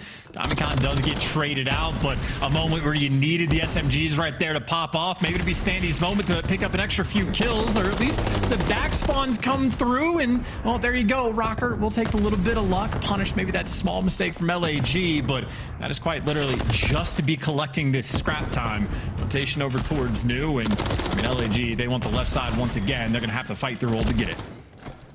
We were one kill away there from streaks for Fame as well. So all the submachine guns here on Rio having a rip-roaring good time. New hard points up, bottom side of the minimap. Over the garage once again. Standy. Eyes on him to try to make a difference here. Gunners on his left flank. No one's going to get close to the hard point. Trophies are in play as well. Gunners, good pick up here. There's a hole in the defense. And it's Fame trying to punch his way through it. Successfully does. Onto the hard point we now go. His teammates are finding the kills. It's back and forth, but it's Rocker standing tall. Accuracy in the time. And you see the impact of Fame, by the way, in this moment. Accuracy just forced to look one direction. Fame, all the pressure in the world, getting players tagged up, but his teammates right now just can't make anything happen. You get chopped down towards boxes, and the guys that are up by the tanks, well, they can't get it done either. So Fame, hey, he applied the pressure, but as the team couldn't get it done, and for the first time, pretty much the entire game, Miles, Minnesota Rocker officially have the lead. There's a no-fly zone for anything but Rocker's nades over by that point. My word, lead change. Big moment now as LAG has the honeymoon period already ended, boys. Time to turn things around. You've got a big rotation over the top side of the map. A 2-2 split now, but Linz, he's got the middle. Can he find himself a Fame out and about in the wild? Standy's going to be able to find the hard point as here comes his Cruise, and this is going to slap. Oh, it's good timing, too. Cruise Missile's going to kill one. Also, accuracy on the flank times it perfectly off the comms coming through. He does get traded out, and, well, it is nothing but trades around the point. LAG, they've dealt with the Cruise. You might lose out on a bit of time, but, hey, you're playing keep away Rocker. They simply cannot get it either. This has been a slugfest towards the middle of the map, and Estriel, the man that slowed down tremendously, well, he kicks it back up. There's a 4 spree. Give him number 5 is LAG. Well, now it's their turn to have the lead. As long as Estriel is absolutely smacking fools with the Infinity Gauntlet, things look fantastic for LAG. Hardpoint still in their hands now. 20-plus point lead on the way. LAG, tons of control. They've still got Estriel in the middle of the map. Can he contend with a few more members of Rocker? Here comes Gunless. Oh, he dips on out. He's got coverage as well, Chance. LAG looking strong. Yeah, Estriel just trying to slow him down. It's like every shoulder being thrown, just trying to waste bullets, distract for a moment, let his team get in position, and, well, ironed up his Minnesota. Haven't been able to break the hill just yet. Triple hit just to take down Fame, and, well, there you go. They've gotten control. Estriel on the flanks, though. I mean, obviously, the man with the hot hand. That's kill number 30, still applying the pressure, and always just staying alive at least a little bit longer for his teammates to come in for the cleanup. Accuracy, though, wants to just do it himself. He snaps, breaks through the point. Minnesota gonna be able to get the scrap time. However, LAG, for the moment, closer spawns on that rotation. Standy might have the timing, though, to make a little bit of an impact. Watch out for the spawns, though. There we are. LAG, far right-hand side of the map. They're in there safe for now. Final 10 at P1 gone. Looks like Estriel's going to dive in and grab those while he can. There are a couple of freebies to be had. Spawners for Rocker. Far, far away. Flames Cruise. He picked up on that last P1. Might be very handy at the moment. Not handy enough to take care of Standy. Big win there up close. Markets open for business. This could be the end of the game now. Oh, those good comps by LAG, too. It's a moment, again, Rocker, they have to play keep away on P2, but I don't think they're going to have enough utility to get this done. Trophies out there for Diamond Con, and that trophy might very well be their savior. Operation just keep Flames alive inside the point. Everybody flooding. Last-ditch attempt right now coming in from Rocker, but the time is just ticking. You got to make a move. Someone's got to get the kill, and finally you get him off the point. The lifeline is there. They're still there, but wait, Fame, oh, he's been stunned, waiting for his moment to dive on. A moment of safety. But the nades are there, the trophies are gone. Here comes the Cruise from Flames. Wow. He's going to push Rocker out of the play. Onto the time you go. A coordinated effort. Welcome to the league, Flames. You just set Rocker on fire. Yeah, your first game into the mix, and you literally get to call game with that Cruise missile. And that's some great communication coming in from Gorillas, too. Like, Standy got that initial kill on, like, the back P2 on the rotation. And we saw, like, a bit of mixiness when Accuracy picked up the kills. Did they want to hit through the back alley? Did they want to go towards double doors? Well, we see him get all grouped up together. They're playing for the trades, and even in the final moment, Flames is calling out to him. I have the Cruise missile, just stay alive near the point. And we saw like a standoff moment where LAG weren't hopping into it. Rocker holding the irons, just trying to play keep away. But again, that patience and communication coming through. Flame says, hey, as long as you guys live, we are going to win this game. And I mean, the team, well-coordinated effort. They deliver. And a rarity, I gotta say, from LAG, it is the main AR on the squad, leading the charge in the kills column, maybe just a touch behind Estriel, but that damage output, nothing short of insanity there from Flame. 6K damage no sweat for him. And then, of course, the assists right now that you are seeing from LAG. That is a well-orchestrated team effort. Everybody in double digits. I mean, literally on the assist front, I think LAG probably just had 10 plus what Rocker was able to contribute. Highlights here. Kudos once again to Flames, his debut map in the CDL. He gets to call in a couple of big ones. And as you said, make calls, game. Brilliant stuff. Dropping 6k damage as well. Got to be feeling very, very good about that. And giving the boys of Los Angeles Guerrillas a hard point win on the internet. My God, is it one of the signs of the apocalypse? We'll find out, though. But good map to start things off. Chance Rocker. Slow start, slow finish. We'll see the game flow. That middle of the map, though, that's where things really got going for them. But it might have been a little too late. Streaks either side, though. Standy managed to get his. I don't know, man. I'm not loving what I saw from Rocker there. They've looked better in previous weeks. Yeah, I would say the story was more of like Estriel, right? You saw a moment where he was like 22-11, electric hot start. Well, he actually evened up. He had a run in the middle of the game where he went like 1-10. So from 22-11 to nearly completely even. So he slowed down tremendously. That's when Linz and Sandy both started popping off. But then we literally saw him sort of snap towards the middle of the map, go on like the 5 or 6 spree and really light up the kill feed once again. So Estriel, he made the adjustment in the middle of the game, stops going on a tear, but has to slow things down and find himself once again. But I mean, certainly does exactly that. But that is a battle of a map number 1. And these are two teams, I mean, maybe a degree of a rivalry in the mix here in the MW3 season, because Minnesota eliminated LAG from the Major 1 tournament. And of course, LAG got their revenge at Major 2 and knocked Rocker out. So these are two teams that find themselves consistently on LAN, the difference maker of those big extra CDL points that can really be the difference maker. So LAG certainly want to keep that extra edge, and nice little Rio to kick things off, their first online win. I can't believe it. Everyone remembers their first. This just doesn't normally happen in the Major 3 qualifiers. Crazy, crazy stuff. Folks, ready to get into our Evasion S&D? We'll see if Flames can continue the hot streak, as these puns will not stop until we do. That's going to be a lot of fun, though. Invasion on its way.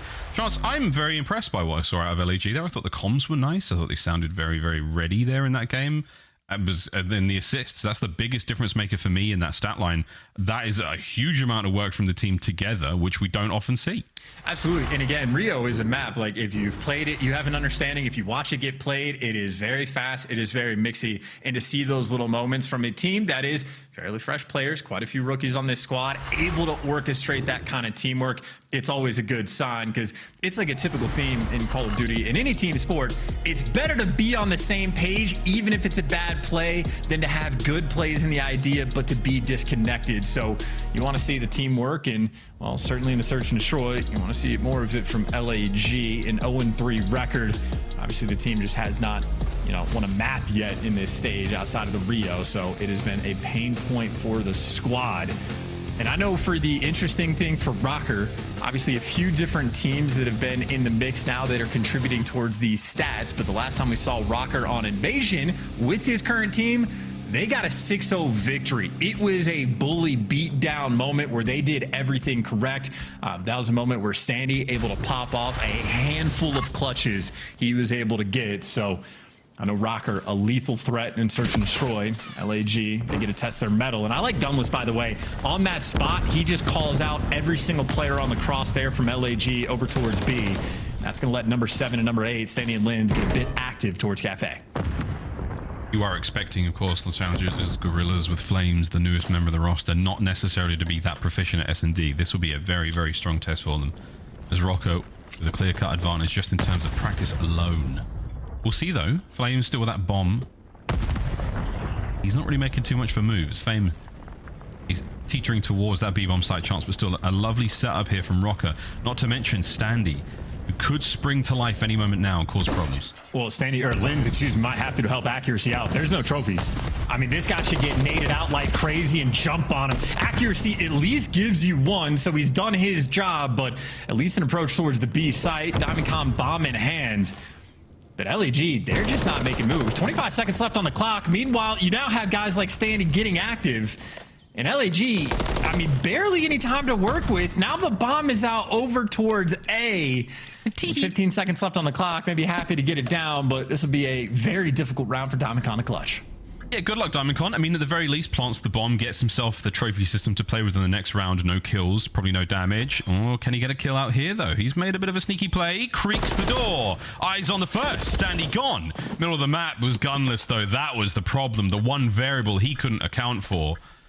He did a nice job of isolating that fight and getting it done without taking any damage. Nice work out of Diamondcon just to get a little bit of a leg up in the next round. But Rocker, solid start. They're on the board. Yeah, I mean, a lot of that round in my mind just comes down to accuracy, getting that first blood as well. I mean, he's playing on the back tractor or bulldozer, whatever we like to call it. No trophy, though. I saw so many nades in the hands of LAG players, and still before he died, he was able to give you one and really just disrupt that push. And the kill that he got was the bomb carrier as well. So LAG had to reposition and really deal with a mixy spot because, of course, as they get there, well, they don't have a trophy either. So tough spots and, well, more spots, accuracy. Maybe not the guy looking out on the cross. That's going to be Gunless's job just to get that information. Gunless should be able to tell his team 2-2 split on the defensive end. So Lin's and accuracy looking to hunt these two players down. Looking to get it done a little quicker if they can, because you've got those players on the other side of the map. Standy might be able to spot them out as they transition through that sort of back street, but at this point in time, you're just happy to get that bomb as far forward as possible. It's not going to happen. Lin's backing over towards A. Fame heavily banged up. Still gets away with his life. Gunless and oh, there we go. Standy Lin's, they find theirs. It was Gunless now pushing up through streets.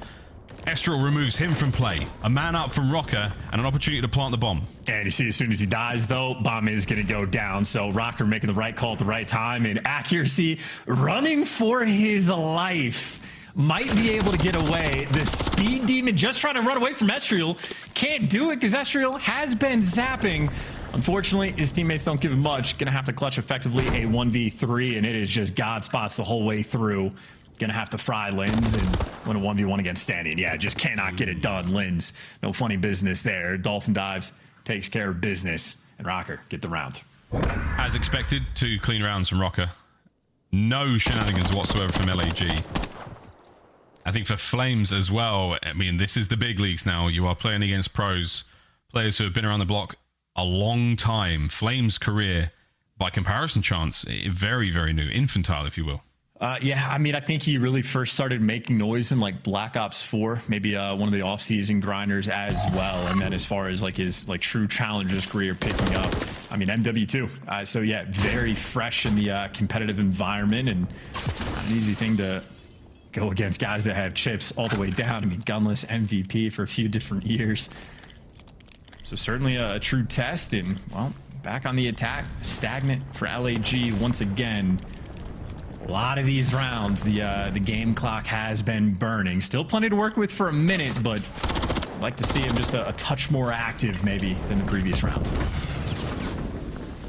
Here comes your active play. Trophy's all good though. Accuracy, pixel perfect work there to soften up the targets for Gunless and Linz. Estriel and Flames now in a world of hurt. Flames looking to get on the board harder than you think to deal with these players, but Estriel sets them up perfectly for it. 2v3 spot now to be in. Can they pull this back? One more kill to make it all square. They've still got to recover the bomb over by B. Yeah, Gunless and accuracy, by the way, both able to spot out some information, and that's letting Standy get active. So he knows he's got the free flank. He's just choosing what player he wants to kill, and Estriel going to be the man that meets his fate. There you see him and Gunless working together perfectly. And Flames, well, 1v3 potential, but as is tradition, no time to work with. Has great timing, though, on accuracy. With 12 seconds, problem is, doesn't have the bomb. You got to play for the kill. He's going to go for it. Gunless, you got to win this fight. Damn! With a big round. That might be a career definer there, and the boys are happy indeed.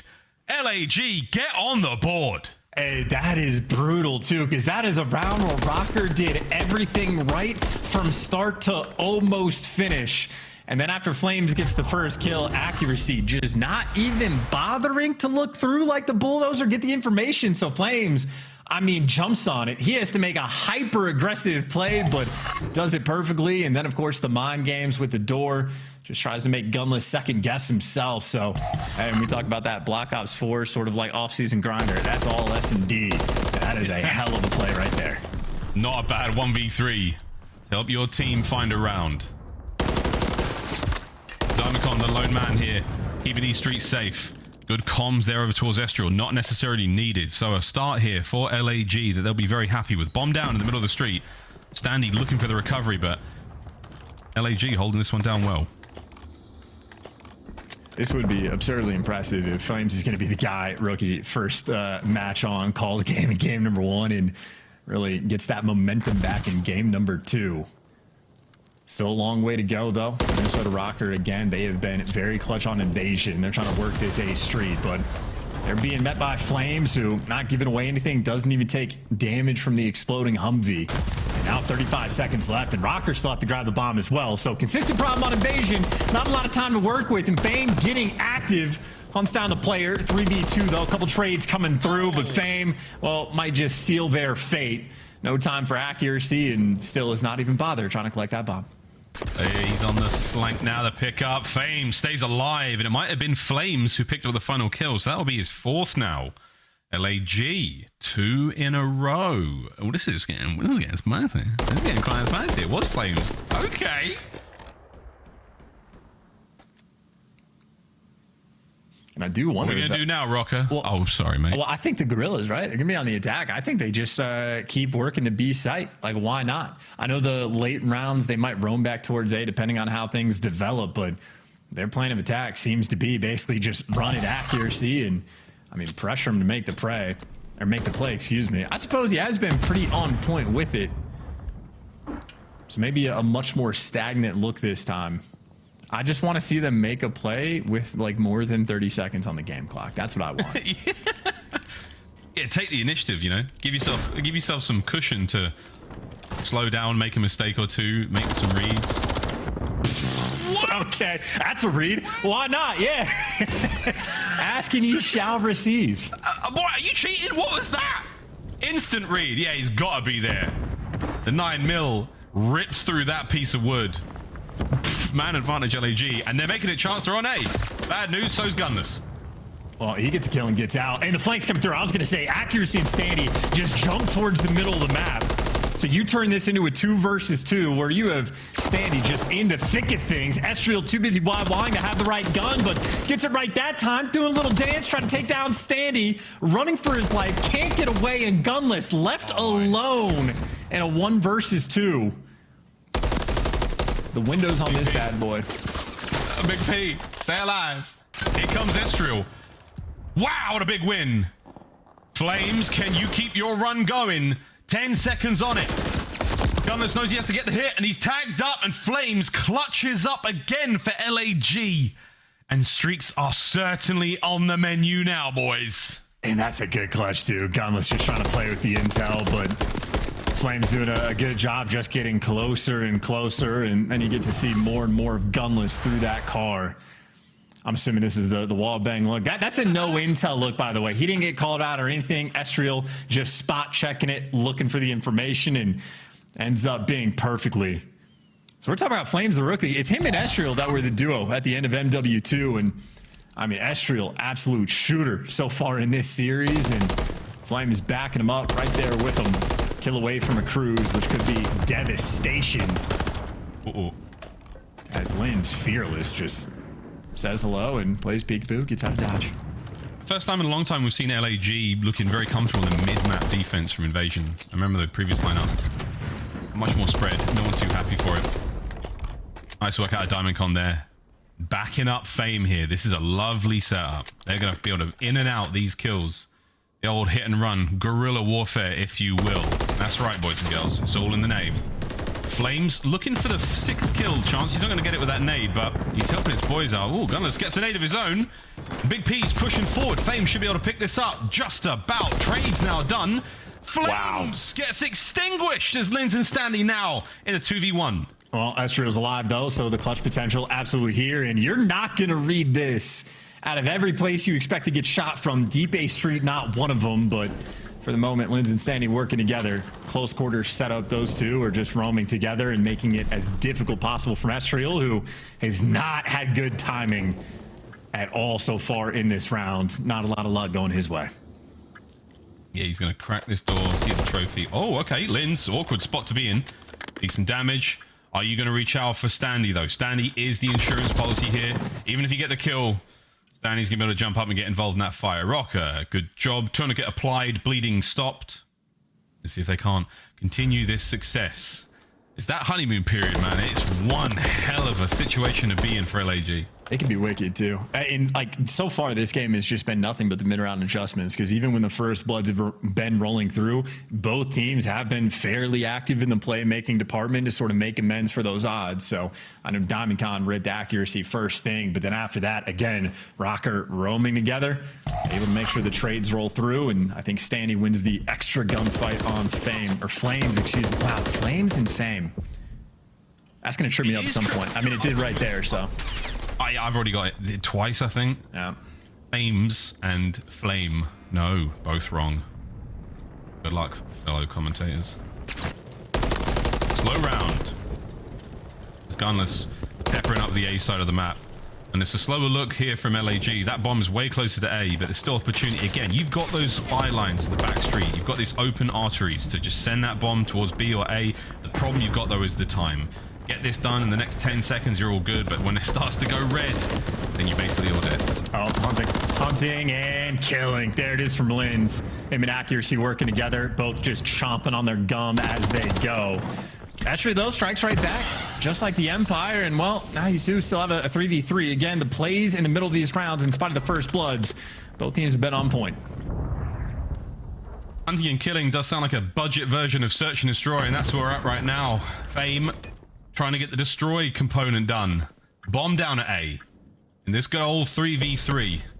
Gunless now on the search, as is Standy. Maybe the most important man to search for is actually going to be Estriel, who's going to be making the late flank play. And Minnesota gave it up. Estriel times it out perfectly, doesn't get the kill, but he's a distraction. You don't want to deal with the nuisance. Accuracy hunts him down. Now a 2v3, make it just Flames. The second potential 1v3 for him. Pistol, gunfight, win. Check the bomb, get him off of it, and he does. The play's alive. Oh my god, accuracy on the runaround. Flames, no way! Back to back! In the same map, another 1v3, ain't no way! Miles, are the Warzone kids right? Are they right? The CDL's just too easy? Flames just cakewalking in and just doing whatever he wants? 2 1v3s on Invasion where the man barely had enough ammo to actually get it done. That was like neck and neck for the defusal time as well. Gunless, yeah, maybe 0.2 away from it, no idea. And then accuracy just spinning in circles, trying to find his final man. Maybe a moment where the comms got let go because of the clutch from Flames, but Flames right now, pro level, light work. Whew. We got ourselves a map. A 1-round advantage now. LAG. And Flames are burning. Can they keep this hot streak up? Linz with that bomb towards B chance, but the 2-2 split. And this time LAG playing from inside Cafe. Howdly doodly Linz. See you in the next round, my friend. It just gets out with his teammate as well. So he had Fame there from the coverage. Fame and Flames, what a duo.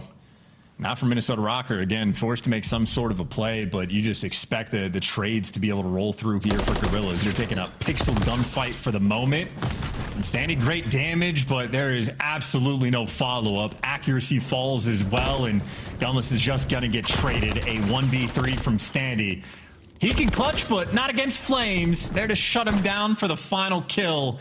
LAG, round point now. Opportunity to go up 2-0 in the series. He's 10-3. This is the kind of performance. I mean, look, I've been watching people call for him to be put on the main roster for quite some time now. And frankly, it's only 2 maps in, so there's a lot of Call of Duty left to be played. But now I'm sitting back thinking, like, yeah, what? Like, yeah, what? Why not? Why did we wait? He's doing fantastic. Not over yet, though. Close enough at 5-3, but it is not over yet. And Flames get streaks this time round. He had very good chance in, what, the 3rd round? If the second time's the go. Rocker pushed up this time. It's going to be Standy over by A. Deep line here from LAG. Not making any moves just yet. They've seen nothing.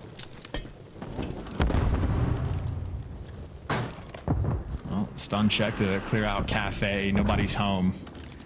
You have Rocker playing a very passive setup right now. Standy just going for the old spot behind the bomb, and it might be this first point of contact and a moment where Call of Duty timing.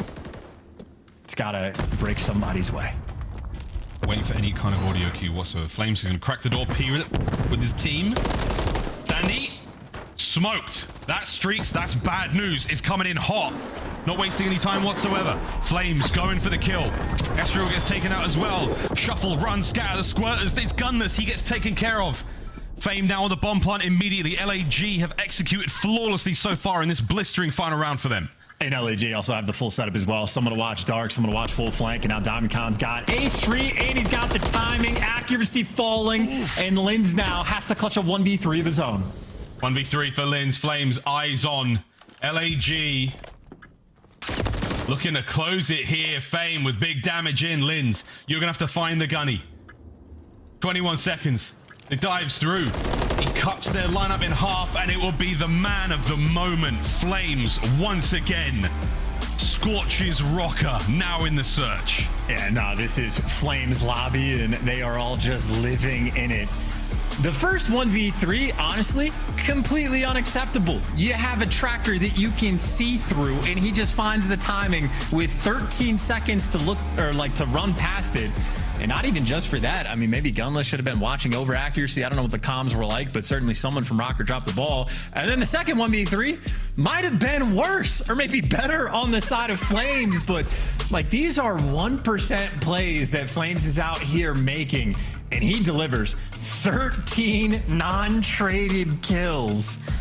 I mean, as far as like introductory rookie performances in a search and destroy, I mean, he might not have outshined Insight in the moment, but that's about the only sort of close comparison I could even begin to think of. Yeah, 2,800 damage, 13 non-traded, gets a cruise missile as well for the first blood. Flames did everything he wanted that map, and then some. Wow, the Insight, Insight on Miami versus the 16, I believe, yeah, 16, I think. That's how the series looked.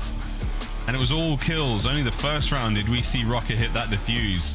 Absolute shooters, slayers across the board, and the Gorillas for the first time in an incredibly long time, if actually ever. You might have to fact check me on that one. This game, up 2-0 in the series online. I don't believe it, but Flames has certainly ignited something within the bellies of these boys. Karachi Control coming up after this break, Chance. How you thinking about this one? I mean, look, they're burning with some new life on this squad, so I think you can throw sort of any stats you have about how good or bad LAG have been in control, especially on Karachi as of late. So I don't know. I don't want to get too ahead of myself, but right for the moment, I'm a Flames believer. I think a lot of Flames believers. The chat's absolutely popping as well. I know Twitter's having a good time. Well, ladies and gentlemen, we're going to go to a break. Very, very quick. When we come back, Karachi Control, as things are starting to heat up here, we are fast approaching 373 degrees Kelvin, as this series got very spicy indeed. We come back, playing Control.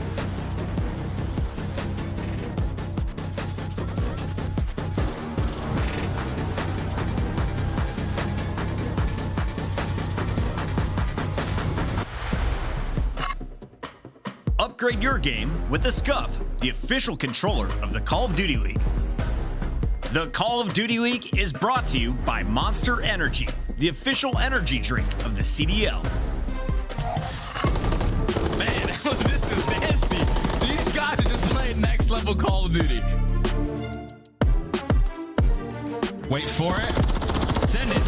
Over to the side we might go. Quick reposition here from Real. Whoa, beautiful second. The third as well. Heretics, bang. He's going to get caught. Arrow diving across and Pred trying to do it. Clean little burst in the face there. They know Pred is still here. Both players working that B Street. Somehow he wins that. Will it be in time? Because now Pred looking to pop. Hello, Pred, ace. Some unreal kills from that man. A single second, the Seattle Surge, they're not going to send it. If any team is set to fall apart in a crazy way, go. Oh my God. MJ, what a play! Oh my God. I mean, oh my goodness. He's trying to check to see if there's a plant. Creates a secondary problem right down. Oh, man. Are you kidding me? What is happening? I mean, oh my goodness. And now he's got a cruise missile. Okay. A couple of kills come through. He's going to have his hands. This is nasty. These guys are just playing next level Call of Duty. Steals the record for most kills dropped in a single match. It's 115, and it's Gwyn. On the collapse, he gets the angle, he gets the kill. His series continues. Gwyn's here. And yeah, this is his place. Double headshot, 7 in a row. He is taking over. Maybe just trying to end the Rookie of the Year conversation. Just put himself back in front with just a dominant performance here. Time to go. TJ gonna drop. One is fallen. Second will drop as well. They collapse. Oh, on Gwyn. Of course it's on Gwyn. One player left. Hudson fights it. Gwyn seals the deal with a record-setting series for Gwyn. Gwyn is different.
Hope your air conditioning is working, ladies and gentlemen. Very rarely do you get to see 3 in the feed from a single cruise. Incredible. That might be the record, folks. I do believe Flames has set the league on fire in his opening matchup here against the boys of Minnesota Rocker, who are Kings of the North chants are not used to temperatures like this. These puns will never end. Yeah, here we were thinking it was global warming that was melting the ice caps. Turns out it was Flames Call of Duty ability this entire time. But no, listen, this is only 2 maps in. We don't need to get too far ahead of ourselves. I know LAG fans after map 1 were like, oh my God, we want a map. This is crazy. After map 2, they go, we're winning champs. Run it up. This is a great time. So let's not get too crazy. Again, Karachi control has been a very large pain point for this LAG squad. 2-8 record overall. Dead last in league on defense. Just about dead last on the attacking rounds. And I mean, if your highlight player in control has a 1.03, don't get me wrong, that's nice for fame. Bad look for the rest of the team right now. So maybe Flames can ignite them and then be the fire burning right next to them and elevate their game. Nades off the rip. LAG gonna play a little bit slow to dodge them from Rocker. So nice little square up towards the middle of the map off the break. All gonna be gunny. Accuracy gets that first blood. Nice first blood. Into A we also go. Nice bit of work here on the attack out of Rocker. I was thinking as well, chance is simple science or Pokemon types if you're that kind of person. Where, yes, you know, I am. A flame type beats what? It beats water type and ice type. No, not water. Water absolutely destroys fire. That's how that goes. Does it? Yeah, okay, because well, it's water. Man. You know what I'm going for? Keep going here on the A zone. Second seg, long gone.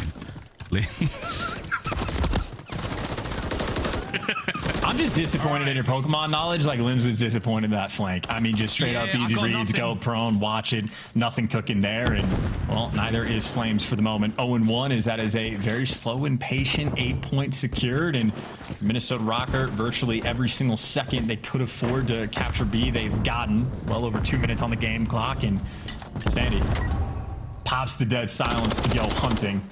And he's going to get that extra kill. Just working on clearing out red, getting those close junk spawns, and then the onslaught will commence.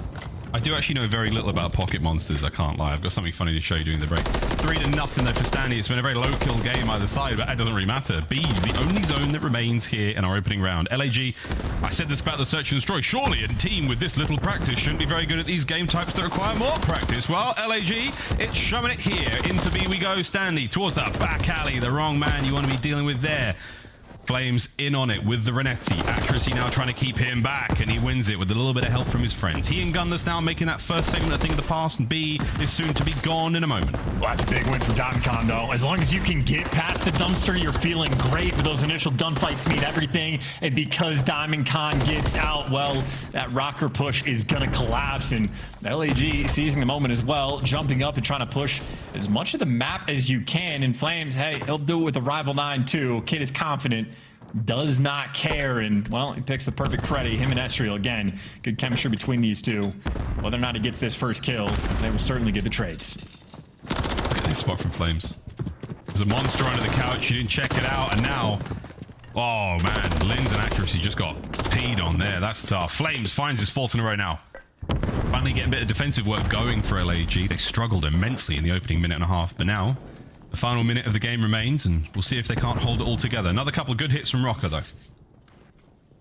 And this is still just, what, a bunch of different creddy spots being played. Yeah, SMG's just down low in random corners, tucking away. And, I mean, you have to spend so much time, like, clearing out every single little thing for Rocker.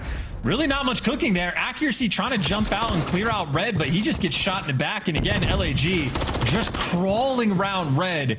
I mean, Minnesota created the one opportunity that they had to get pressure towards the point, and they did get one tick of progress, but slammed after the fact, and now maybe just running into death. Sandy might win the one gunfight, but only 15 seconds. Rocker, they gotta fly. Diamond back up top there. A couple of too many pumps. 10 seconds to go.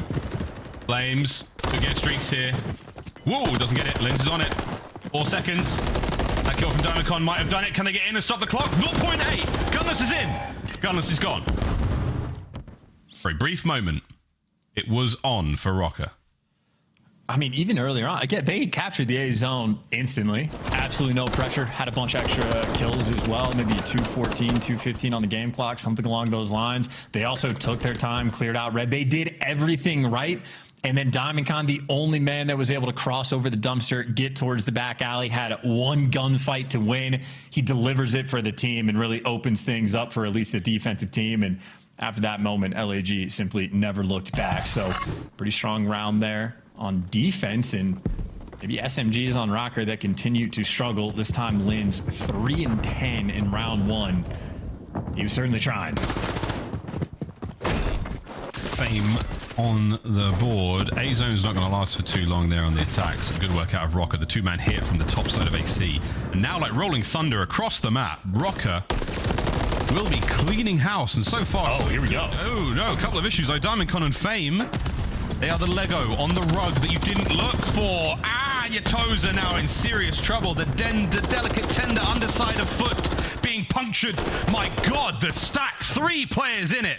Say goodbye to B, boys. 2 minutes on the clock. I mean, that was beautiful. Just a straight up play. And Flames is a guy that was leading the charge to be the playmaker for the team, too. So you got your main AR, the one sliding out for the bait for this squad. And that is an obscenely good play. They win every gunfight after the fact. They just captured the more difficult point, and only one player died on the exchange. Now from Rocker, you're going to have to find a way to clutch up and defend A for over 2 minutes. It is a feat that can be accomplished, but you have to set up the spawn trap. And right now, I just don't think Rocker have quite enough pressure. They're going to need a full wave of kills and then try to snap into position. Speaking of snaps, Stanley's going to give her his life there. Lovely coverage from Gunless helps out in a big way. Diamond Con, though, 2 in the feed, allowing his teammates to get on the point. It's Flames getting the cap done.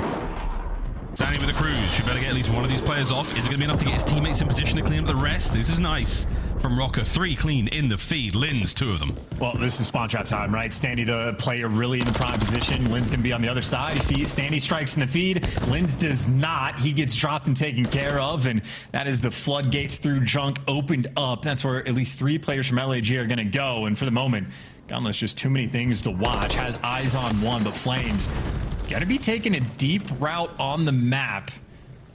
And Rocker feeling the pressure of the setup. A few players turning around as LAG. You see they're swarming. Estriel and Fame getting the kills. Flames is literally just on a lap around the entire map. Shoots a player in the back. That's 4 down, and now the spawn kills go through.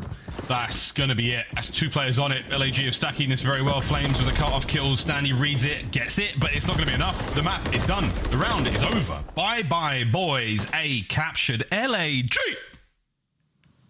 etc., etc. I mean, they're just making plays. And again, Flame is being, like, I mean, seemingly the primary playmaker for the team as well. Granted, everybody else delivers before he had to get that final 4th kill, but still the decision just to take that deep, long route ends up paying off perfectly. So LAG, I mean, this isn't just punishing. This is destructive. I mean, Rocker, it's kind of like last stage as well, where like they play the top teams kind of well and then just collapse. I mean, Minnesota are 1-8 in the respawns right now with this brand new roster, and it is certainly looking like they're about to be 1-9. Not over yet though. Rocker, a team with a legacy of composure. Can they harness some of that magic here in a tough series for them? Standing the man, kicking and screaming, not letting these players go quietly.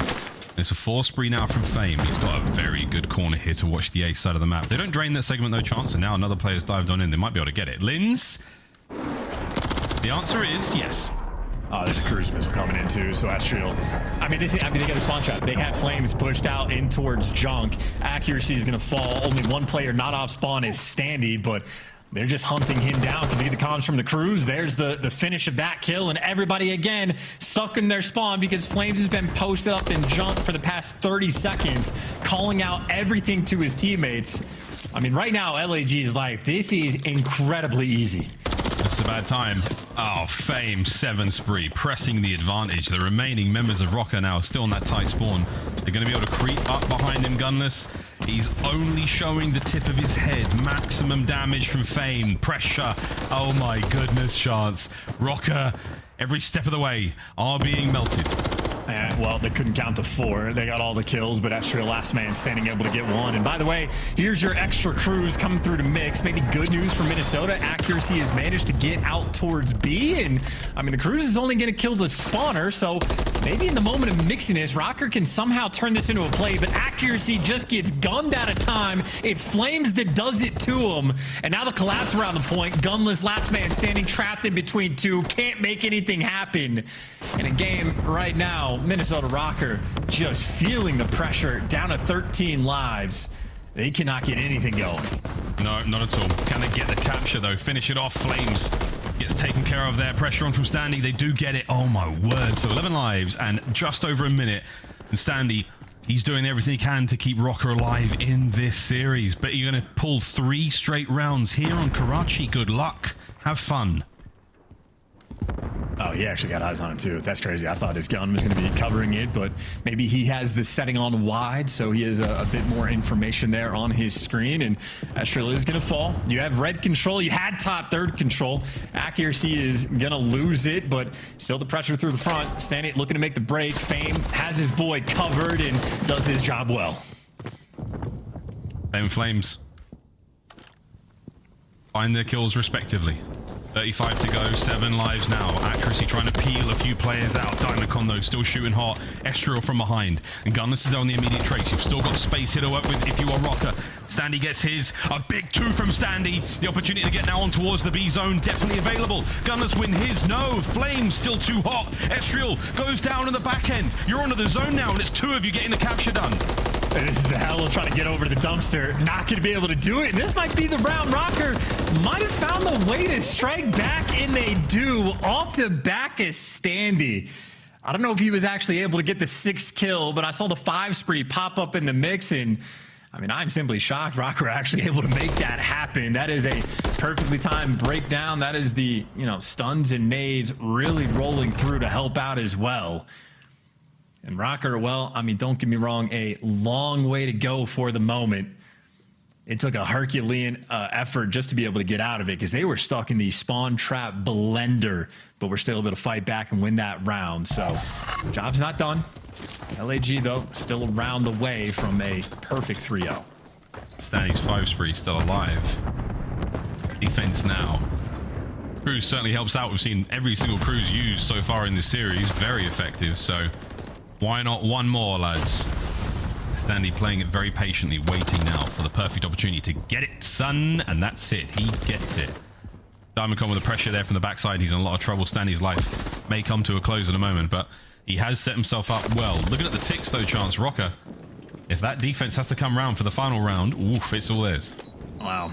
Gunless somehow is back in this spot with Rival 9, so this is the gun he wanted off the opening break, I suppose, but maybe a tricky spot to be dealing with. And Gunless, again, veteran player, just can be posted in the good location.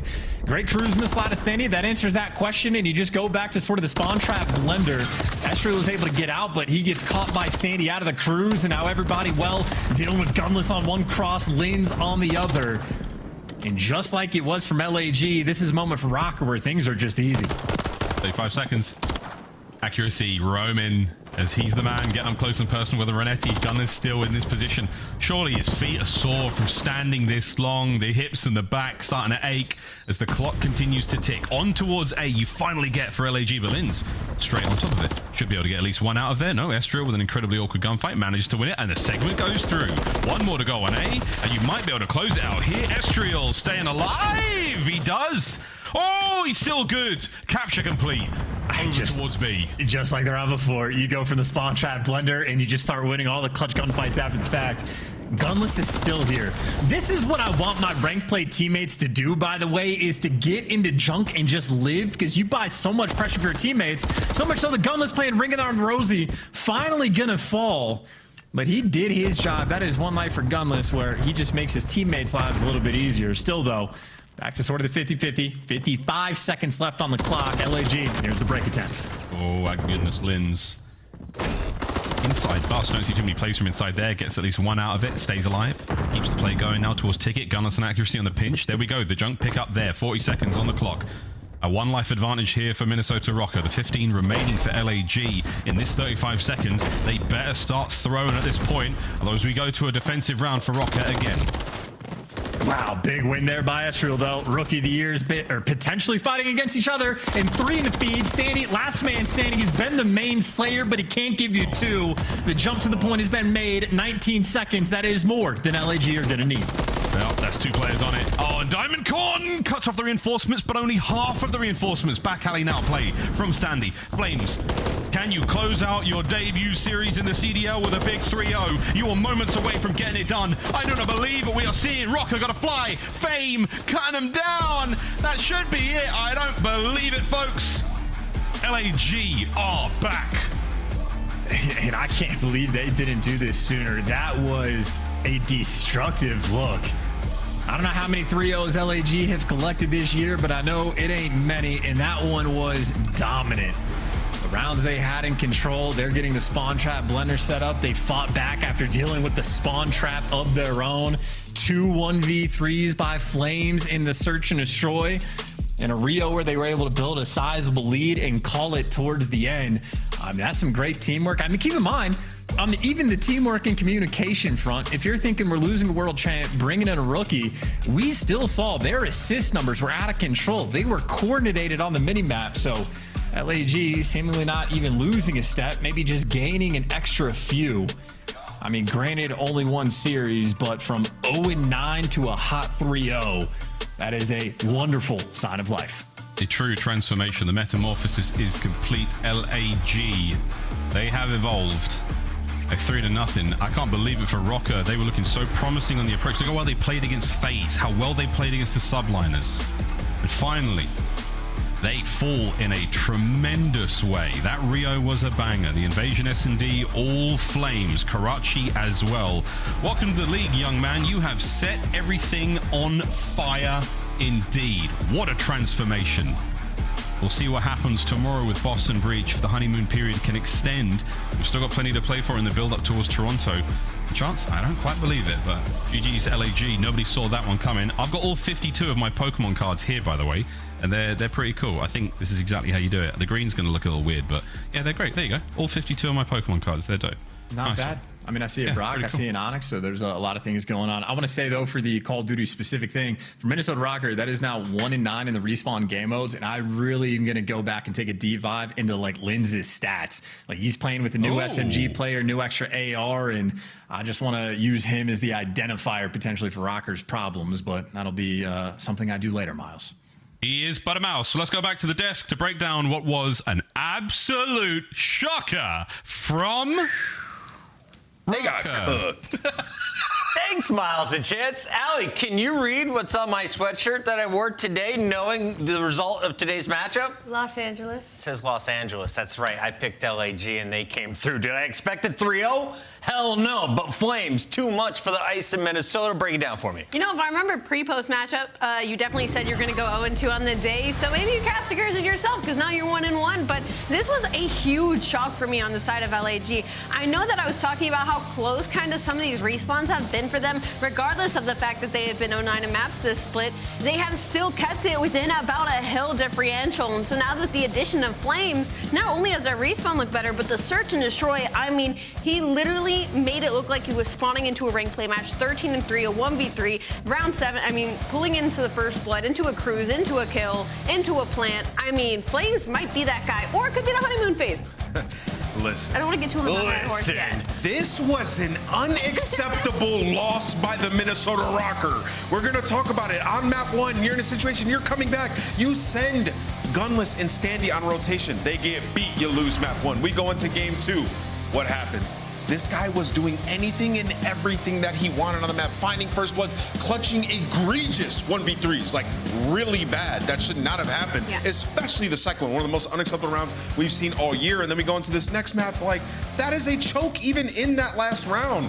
This should not be happening to Mr. Rocker who make a roster change. That being said, for LAG, I mean, they just needed some more pace. Oh, he's crazy. They just needed some more pace, man. That kid brought that fire, I guess. Flames was on the bench. Now I don't think you're going to see him off of a starting lineup until the end of the year, if at all. He made his first debut tonight. And Allie, I got to get your grade. A, B, C, D, E, F? Oh, for his debut, 100% an A. I mean, it was an incredible performance. He was that guy in every single map and every single game mode. Flip side, though, for Minnesota, I mean, that's a good grade F performance. Bro, they were 0-9. Grade F performance from Minnesota, but I've got a grade A quality scuff play of the game. Let's send it live. You want to see it? Yeah. I got it. It's my guy. Not Fame, the one with an L, Flames. Here he is. 1 versus 3. Brother, first of all, the guy on bomb, I get he's close, just doing 360s, and then you get actually coming through mid, just can't get the angle on him, and just dancing around. Flames just like literally at will, like he's just having fun out there. Oh, that was the first 1v3. Here's the second one, Allie. This is next round. Here's the second. I mean, it's just the first blood, right? And then they call into that cruise. They're able to connect onto a kill. So he finds the first blood to get the cruise, calls it in, and pulls the player out of Palace, and they get the bomb plant and the round win. Here it is right now on your screen. So he goes from a 6 to then a 7, and then closes up map number 2. Man's pretty impressive. He gets, what, 4 cruise missile kills in his first 2 maps. That's more than I've seen Clayster get all season. Sorry, you didn't deserve I just wanted to see if you're still watching the show. Thank you all for tuning in here on our opening Friday. It is our first Monster Winner Spotlight in a long time with Estriel. Welcome back to the show, my guy. Congrats on the win, and tell me, what was it like playing with Flames in the lineup today? He just brought like a new type of vibe that I guess we were missing maybe like the previous matches. It just brought us something new, and then I'm just so used to playing with him. We've played for years, so it's just I was used to it, and we just matched his energy and came out and got the dub. For sure, Estriel, obviously every team wants to go into a match, expecting a win out of it, but with making a roster change and having the struggles you have had, were scrims, did you feel the difference instantly, or did this win also kind of take you guys by surprise? Was this kind of the first true showing of Flames for you guys? I mean, we all knew what he was capable of, and so I don't think it was really a surprise we won and came out, but I think loading the scrim is just a new vibe and just something new. We definitely had a lot of confidence going to this match. Estriel, with Flames joining the roster, did you also put hacks on your game? Because we saw you shooting through walls on DVD and just magically getting kills. I mean, I was in the lab, found that little wall, man. I do it sometimes. I never caught nobody, but unfortunately, he was the first victim. We caught it on camera, man. It looked real nice. It did. And to piggyback on Chris's question, you were frying. This was the best series we've seen you have online, at least. I know you've had some big LAN performances. You've played with him before. Do you think it was a comfortability thing? Why'd you perform so well throughout this one? It might have been a little bit of comfortability, like he might bring, I guess, more out of me, but I think it's just I just haven't been playing like myself, especially at this stage, so I just had to get loose and do my thing and just play my game. Can I ask another question? Yes. Why is there such a dramatic difference with you guys on LAN and online? I've been trying to find out. Please, I want to hear from the source. What's the difference? Is it what's at stake? Well, honestly, I'm still trying to figure it out too, bro, to be honest. But I don't know. I guess land is just everybody's on equal footing. We're all locked in together. We're the energy is just a little different. We're all in person, especially because we don't see each other for a month or two, and then we just link up, and then I guess that we get that little boost. Well, Flames gave you a boost today, so that works. Esther, I don't know if you realize this, but tonight's win puts you over 100 points, and we only have 6 teams. You are now the 7th team to do so. Where do you think you'll realistically end this season going into champs? I mean, I know we're gonna be in the top 8 for sure, so I think we just gotta keep winning and build on this dub.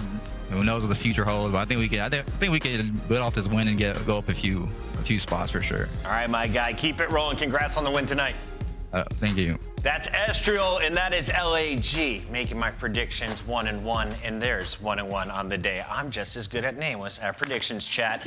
Let's take a look at everything that went down today, though, Alley Cat, starting with the first matchup. What did you see from our Royal Ravens? I didn't see a whole lot, to be honest. I saw a lot from LA Thieves, though, just a continuation of dominance when it comes to those hard points, and a little bit of a struggle from the Carolina Royal Ravens. I think a couple of players had a bad day on the blue side of things, but for LA Thieves, they're starting up 3-0. This is the most dominant that we've seen them since the start of this year. Nameless, who do you give MVP honors to LA Thieves today? Because everyone took turns. Yeah, it's an instant answer. It's Nasty. Okay. I mean, he's been as solid as they come for these guys every single series. He's doing the right things day in and day out, and then he can take over games. And today we saw that. And not only did he do it in takeover fashion, he did it when they needed it most. I mean, you're talking about game 4 and 5. They're down 2-1 in the series, and he goes bonkers, especially in that game. I think it was 9-2. So shout out to him. And LA Thieves are they tied with Atlanta for first this day? Yeah, 3-0 at the top of the leaderboard. Keep in mind, LA Thieves also looking like one of the best 6-star hardpoint teams. As they have absolutely shut down Vegas and now hand Carolina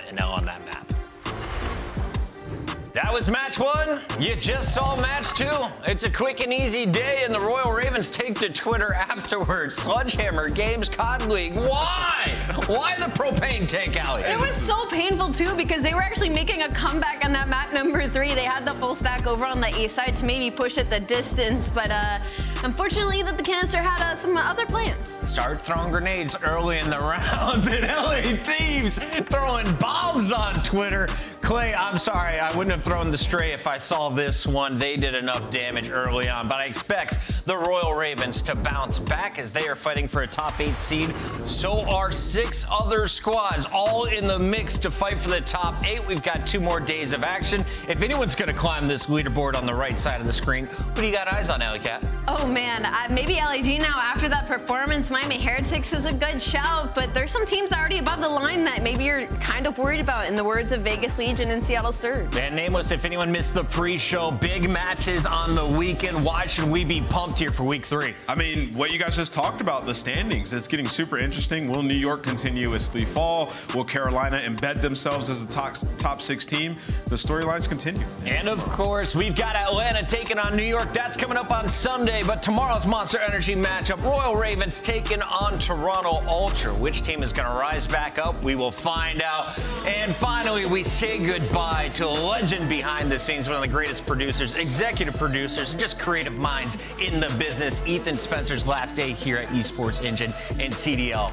But we're going to see him again soon. I have a feeling. We'll see him again soon. And he'll be in town, so we'll have fun. All right, Ethan, it's time to go celebrate you and the rest of the day. Thank you for tuning in, everybody. We will be joining you 2:45 Eastern for week 3, day 2. We'll catch you then. Going back and forth like it's east and west, but the whole team up, say that's north side. Am I lonely if I shoot the tech? And I'm 10 seasons in, still I'm courtside. Every day I'm going back to back to back to back to back, so ain't no neck to neck. Pressing in the valley, growing stronger, only open up to check the text. Really know it's superhuman, I'm in overtime, they hate, so they check the chest. I've been dotting on my eyes and crossing on my T's, right now I'm trying to curve the S. Young, set apart, and I'm passionate. I've been in my lane, ain't no passing. I'm truly from the bottom, I've been fighting for the light. When you in the dark, man, all you get is flashes. My whole team know that it's do or die. Mountain top, I see newer highs. I'ma make a move when I make a move. Ain't no thinking, I let you decide. On the gas with the vision, I've been out to get it, hit it, do it different. Ripping through the tension, rallied in the streets. Now we in the building, and it's going way, way, way up. Way, way, way, way, way, way, way. Way, way, way, way, way, way, way. On the gas and I'm smashing it. Hopping in my lane, I'm probably crashing it. Way, way, way. When I'm under pressure, I don't watch the clock. I just go and shoot shots. See him on the wave, get him out the way, turn it up a whole notch. We was down bad, we was underdogs, now they clear the whole spot. He running up the numbers, now the digits going up a whole lot. Welcome to the League Flames. You just set Rocker on fire. Way, way, way, way. Way, way, way, way, way, way, way. Way, way, way, way. My whole team know that it's do or die. Mountain top, I see newer highs. I'ma make a move when I make a move. Ain't no thinking, I'll let you decide. The second potential 1v3 for him. Pistol gunfight win. Check the bomb. Get him off of it. Oh my god, way, way, way, way, way, way, way. Way, way, way, way, way, way, way. On the gas and I'm smashing it. Hopping in my lane, I'm probably crashing it. Way, way, way. On the gas and I'm smashing it. Hopping in my lane, I'm probably crashing it. Way, way, way. Down. That should be it. I don't believe it, folks. LAG are back. And I can't believe they didn't do this sooner. That was a destructive look.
Bye.